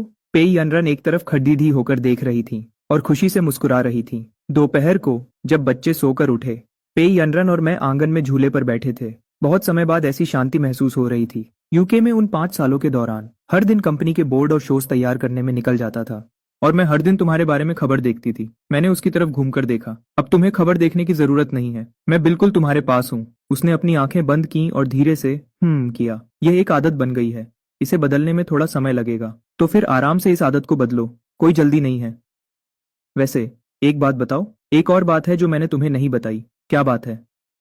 मैं हमेशा से इस अनाथाश्रम की मदद करती आई हूँ, पीई कॉरपोरेशन के नाम पर नहीं, बल्कि अपने खुद के नाम पर। हर महीने कुछ पैसे और जरूरत का सामान देती हूँ, जैसे कपड़े और किताबें। जब मैं यूके में थी तो मैं खुद यहाँ नहीं आ सकती थी, लेकिन पैसे भेजना मैंने कभी बंद नहीं किया। ये बच्चे बिल्कुल तुम्हारे जैसे हैं, जिनकी किस्मत का फैसला उनके परिवार ने किया था। मैं नहीं चाहती थी कि उनका हाल भी तुम्हारे जैसा हो, कि किसी नतीजे के लिए पूरे 5 साल इंतजार करना पड़े। मैंने एक तरफ से उसके चेहरे को देखा। ये लड़की खुद दुख में होते हुए भी दूसरों का दुख बांट रही थी। ठीक उसी वक्त अनाथाश्रम के दरवाजे से किसी के कदमों की आवाज आई। मैंने ऊपर देखा। चूजिंगयान दरवाजे पर खड़ी थी। उसके हाथ में खिलौने से भरा एक बैग था। उसके चेहरे पर एक झूठी मुस्कान थी। उसने कहा, मैं यहाँ कुछ दान करने आई हूँ। उसने पहले पेई अनरन को देखा और फिर मुझे। वह अपनी आवाज को नॉर्मल रखने की कोशिश कर रही थी। मैंने सुना था कि यहाँ सामान की जरूरत है, इसलिए मैं कुछ सामान ले आई। पेई यानरन खड़ी हो गई। उसका चेहरा बिल्कुल शांत था, लेकिन उसकी आंखों में ठंडक और बढ़ गई थी। मिस क्षु यहाँ दान करने आई हैं। हाँ, वेन्यू के बारे में जो बात थी, मैंने उससे सारे रिश्ते तोड़ दिए हैं और एक साफ बयान भी दे दिया है। मेरा अब पेई जिंगसिंग से कोई लेना देना नहीं है। पहले मिस्टर जांग के साथ जो कुछ भी हुआ उसके लिए मुझे बहुत अफसोस है। मिस क्षु, आपको दान करने के लिए खुद यहाँ आने की जरूरत नहीं है। आप बैंक से पैसे भी भेज सकती थीं। क्या आप खुद यहाँ अपनी सच्चाई दिखाने आई हैं, या आप चाहती थीं कि जांगचेन उन कफलिंग्स को देखे? मैं कोई दुश्मनी नहीं रख रही हूँ। जो आपने पे जिंगसिंग के साथ मिलकर किया था, उसे मैंने पहले ही संभाल लिया है, और जो बयान आपने दिया है मैंने वह भी देख लिया है। लेकिन मिस इक्शु, दान करना कोई दिखावा नहीं होता। आपका यहाँ खिलौनों का बैग लेकर खड़े होना, इसे भलाई नहीं कहते, इसे नाटक करना कहते हैं। चू जिंगयान ने अपना होंठ चबाया और अपने हाथ में पकड़े बैग को जोर से दबाया। पे यनरन ने 2 सेकंड तक उसकी तरफ देखा, फिर घूमी और वापस झूले पर बैठ गई। तुम सामान यहीं छोड़ सकती हो, लेकिन अगली बार से खुद आने की जरूरत नहीं है। चुजिंग्यान दरवाजे पर खड़ी रही। उसका चेहरा पीला पड़ गया था और उसने एक शब्द भी नहीं बोला। उसने सामान नीचे रखा, फिर घूमी और चली गई। उसके कदम आने के मुकाबले दुगुनी तेजी से चल रहे थे। आंगन में एक बार फिर शांति छा गई। पेई यनरन वापस अपने पुराने शांत रूप में आ गई थी। वह राय अब दूसरी बार नहीं आएगी। जो तुमने अभी कहा वह तो बोर्ड मीटिंग से भी ज्यादा सख्त था। बोर्ड मीटिंग एक लड़ाई लड़ने जैसा था, और यह उस लड़ाई के बाद मैदान को साफ करना है। क्या मैदान साफ करना हमेशा इतना जरूरी होता है? हाँ, यह बहुत जरूरी है। अगर मैदान को ठीक से साफ न किया जाए तो लोगों को हमेशा लगेगा कि उनके पास अभी भी एक मौका है। उसके पास अब कोई मौका नहीं है। इसलिए नहीं जो तुमने कहा, बल्कि इसलिए क्योंकि मैंने तुम्हें चुना है। उसने मेरी तरफ देखा और एक पल के लिए उसकी आंखें नर्म हो गईं। हाँ, मुझे पता है। लेकिन उसके चेहरे पर एक हल्की सी मुस्कान आ गई। वापस आते वक्त पेई यनरन ने अचानक अपना माथा सिकोड़ा। मैंने तुरंत उसकी तरफ देखा। क्या हुआ? उसने अपना हाथ बढ़ाया और अपना पेट पकड़ लिया। मुझे थोड़ा अजीब लग रहा है। कोई बात नहीं, शायद मैंने आज कुछ ज्यादा ही मीठा खा लिया। कौन सा मीठा? मैंने घबरा कर कहा। उसमें तो कोई मीठा नहीं था। उसने मुझे घूरा। दलिया नहीं, तुम हो। तुम इतने मीठे हो कि मेरा पेट इसे झेल नहीं पा रहा। मैं उसकी इस बात से बिल्कुल हैरान रह गया। मेरे दिल की धड़कन तेज हो गई और फिर मैं जोर से हंस पड़ा। पेई यनरन, तुमने ऐसी बातें करना कब से सीख लिया? उसने अपनी आंखें बंद की और कहा, जब मैं यूके में अकेली थी तब मैंने खुद ही इसकी प्रैक्टिस की थी। मैंने कोई जवाब नहीं दिया, बस अपना हाथ आगे बढ़ाया और उसके पेट को धीरे से सहलाने लगा। मेरे धीरे से सहलाने पर उसे थोड़ा दर्द हुआ। थोड़ा धीरे। मैंने अपना हाथ और हल्का कर दिया। तुम्हारे पेट का यह दर्द कब पूरी तरह ठीक होगा? उसने सीधा जवाब नहीं दिया। यह पिछले साल से बहुत बेहतर है। पिछले साल तो एक ब्रेड का टुकड़ा खाने पर भी मुझे उल्टी हो जाती थी। अब एक कटोरी दलिया खा पाना ही मेरे लिए बहुत बड़ी बात है। पिछले साल एक टुकड़ा ब्रेड खाने के बाद भी उल्टी हो जाती थी। मेरा दिल बहुत दुखा। वो कैसे दिन थे? यूके में बिल्कुल अकेली, कंपनी को संभालती रही और मेरे लिए रास्ता बनाती रही, और साथ ही एनोरेक्सिया की बीमारी से लड़ती रही। मेरी आगे कुछ भी पूछने की हिम्मत नहीं हुई। बस उसकी पीठ को सहलाता रहा। मेरे हाथ पहले से भी हल्के चल रहे थे। वो धीरे धीरे शांत हो गई और उसकी सांसें नॉर्मल होने लगी। शुक्रिया एचएन, इसकी कोई जरूरत नहीं है। एक पति को तो यह करना ही चाहिए। उसके चेहरे पर फिर से एक मुस्कान आ गई। तुम कितनी आसानी से बोल लेते हो। क्या ये तुमने मुझसे सीखा है? जब तक हम अपार्टमेंट वापस पहुंचे शाम हो चुकी थी। वो कपड़े बदलने के लिए बेडरूम में चली गई। मैं लिविंग रूम में बैठ गया। तांगचो ने एक और मैसेज भेजा। बॉस जियांग, अगले वेंसडे को शेंजन स्टेडियम का इवेंट पक्का हो गया है। साउंड और लाइट का सिस्टम बिल्कुल ठीक है। पे येनरेन ने उस वेन्यू सर्वे रिपोर्ट को भी चेक किया है जिस पर आपने साइन किए थे। हर एक चीज पर लाल रंग से नोट्स लिखे हुए हैं। यहाँ तक कि स्टैंड्स के ढलान को भी चेक किया गया था। यह औरत सच में तुम्हारे लिए कुछ भी कर सकती है। मैंने टांगशू को 2 शब्द लिखकर रिप्लाई किया। अपना मुंह बंद रखो। टांगशू ने तुरंत रिप्लाई किया। समझ गया। मैंने अपना फोन नीचे रखा और बेडरूम के दरवाजे की तरफ गया। दरवाजा बंद नहीं था और उसकी पीठ मेरी तरफ थी, जहां से उसकी कमर थोड़ी सी दिख रही थी। वो इतनी पतली थी कि मेरा दिल दुखने लगा। तभी मैंने अचानक ध्यान दिया। उसकी कमर के नीचे एक छोटा सा निशान था। मुझे याद नहीं था। मुझे ये बिल्कुल याद नहीं आ रहा था। वो पीछे घूमी और उसने देखा कि मेरी नजर उसकी कमर पर है। उसने जल्दी से अपना हाथ नीचे किया और अपनी टी शर्ट को थोड़ा नीचे खींच लिया। शादी के दिन स्टेज टूट गया था। मैं तुम्हें बचाने के लिए भागी और लकड़ी के एक टुकड़े से मुझे खरोंच आ गई। मैं उसके पास गया और धीरे से उसकी टी शर्ट का कोना ऊपर उठाया। वो निशान बड़ा नहीं था, लेकिन उसका आकार अजीब सा था। मेरी उंगलियों ने उसे छुआ और वो थोड़ा सा कांप उठी। क्या यह मुझे बचाने की वजह से हुआ था? हाँ, लेकिन अब ऐसा कभी नहीं होगा। मैं अब तुम्हें अपनी वजह से कभी चोट नहीं लगने दूंगा। उसने मेरी तरफ देखा। उसकी आंखें थोड़ी लाल थीं और उसने अपना हाथ बढ़ाकर मेरे चेहरे को छुआ। ठीक है। उसने अलमारी से एक पुरानी नोटबुक निकाली। उसका कवर पीला पड़ चुका था और उसके कोने फटे हुए थे। वो एक पल के लिए हिचकिचाई। फिर भी उसने वो मुझे दे दी। तुम्हें शायद इसे देखना चाहिए। मैंने उसे लिया और खोला। तारीख 5 साल पहले की जून 9 थी। उसके प्लेन में बैठने के दूसरे ही दिन उस पर लिखा था, आज आयशचंद कहाँ है? वो अभी भी हॉस्पिटल में होगा। क्या वो अभी तक उठा है? क्या उसे मैं याद हूँ? दूसरा पेज पलटने पर जून 10। उसे हॉस्पिटल से छुट्टी मिल गई है। टैंगचो ने कहा कि वो घर पर आराम कर रहा है। उसने मेरा बिल्कुल भी जिक्र नहीं किया। वो सच में मुझे भूल गया है। मैं पेज पलटता रहा। हर पेज का फॉर्मेट एक जैसा ही था। तारीख, आज एचएन कहाँ है? उसने क्या किया? वो कैसा है? बाद वाले पेजेस धीरे धीरे बदलने लगे। उसमें मेरे परफॉर्मेंसेस के बारे में जानकारी लिखी थी। उसने वियना के म्यूजिक वेराइन में ओल्ड ड्रीम्स बजाया। मैंने लंदन के अपने अपार्टमेंट में इसे 3 बार सुना। उसने बर्लिन में एक सोलो रिसाइटल किया। उसके गानों की लिस्ट में मूनलाइट भी शामिल था। मूनलाइट मेरा सबसे पसंदीदा गाना है। उसने पेरिस म्यूजिक फेस्टिवल में गोल्ड मेडल जीता। जो रास्ता मैंने उसके लिए बनाया था वो आखिरकार अपनी मंजिल तक पहुंच गया है। मैंने आखिरी के कुछ पेजेस पलटे। लिखावट जल्दी में और खराब होती गई थी, जैसे आखिरी पेज लिखने की बहुत जल्दी हो।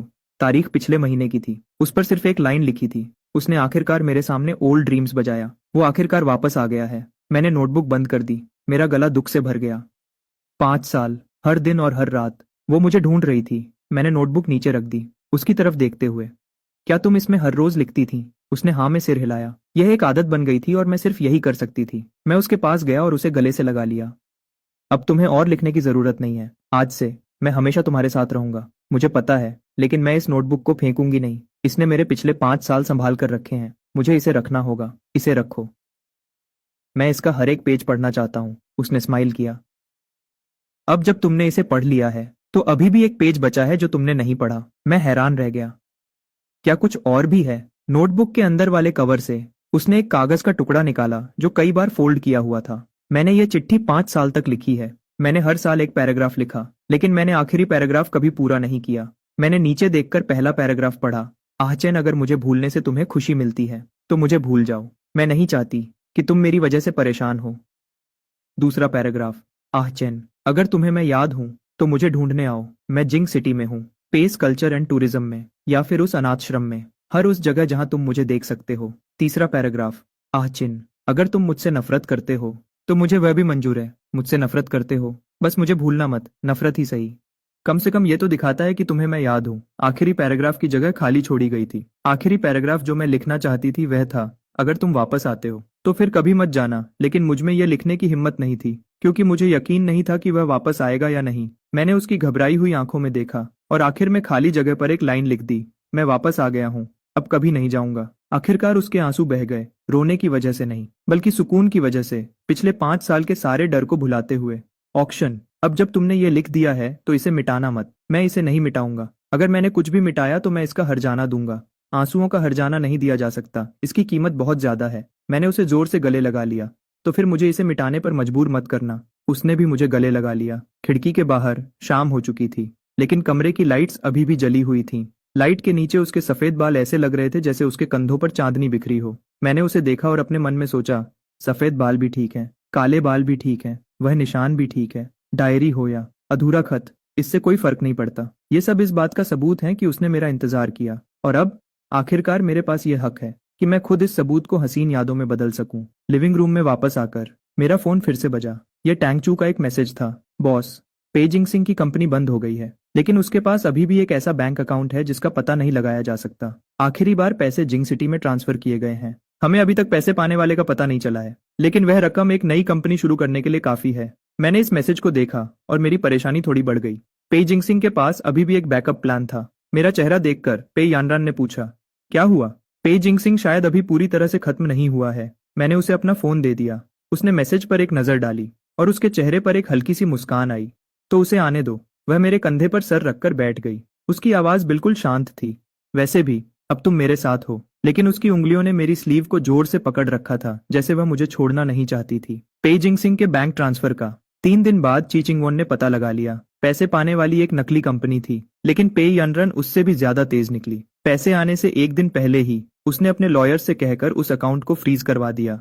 इससे पहले कि पेजिंग सिंह अपनी आखिरी चाल चलता, उसका रास्ता पहले ही बंद कर दिया गया था। चूजिंगयुन मेरे दोस्तों और जान पहचान के लोगों से दूर हो गई। मैंने वो कफलिंग्स नहीं पहने, लेकिन मैंने उन्हें फेंका भी नहीं। जब पे यानरन ने उस वेलवेट बॉक्स को देखा तो उसने बस एक बात कही, इन्हें बाद के लिए रख लो। इसे उसकी तरफ से तुम्हारे लिए आखिरी तोहफा समझ लो। तुम्हें उसकी दी हुई चीजों से कोई ऐतराज नहीं है? वह मुस्कुराई। उस वक्त फूलों को कुचलना तुम्हारे लिए लड़ना था। अब लड़ने की कोई जरूरत नहीं है। तुम अब मेरे पति हो। अब लड़ने के लिए बचा ही क्या है? 1 महीने बाद तांक्यू को आखिरकार पूरी सच्चाई पता चल गई। सच्चाई जानने के बाद वह हैरान होकर बोला, तो पिछले 5 साल में मेरी तरक्की और सैलरी का बढ़ना, वह सब भी बड़ी मालकिन पेई ने ही अप्रूव किया था। मैं अपनी हंसी नहीं रोक पाया। हाँ हाँ हाँ, आखिरकार तुम्हें पता चल ही गया कि तुम्हारा असली बॉस कौन है। आधे साल बाद पेई यानरन पूरे शरीर के चेकअप के लिए गई।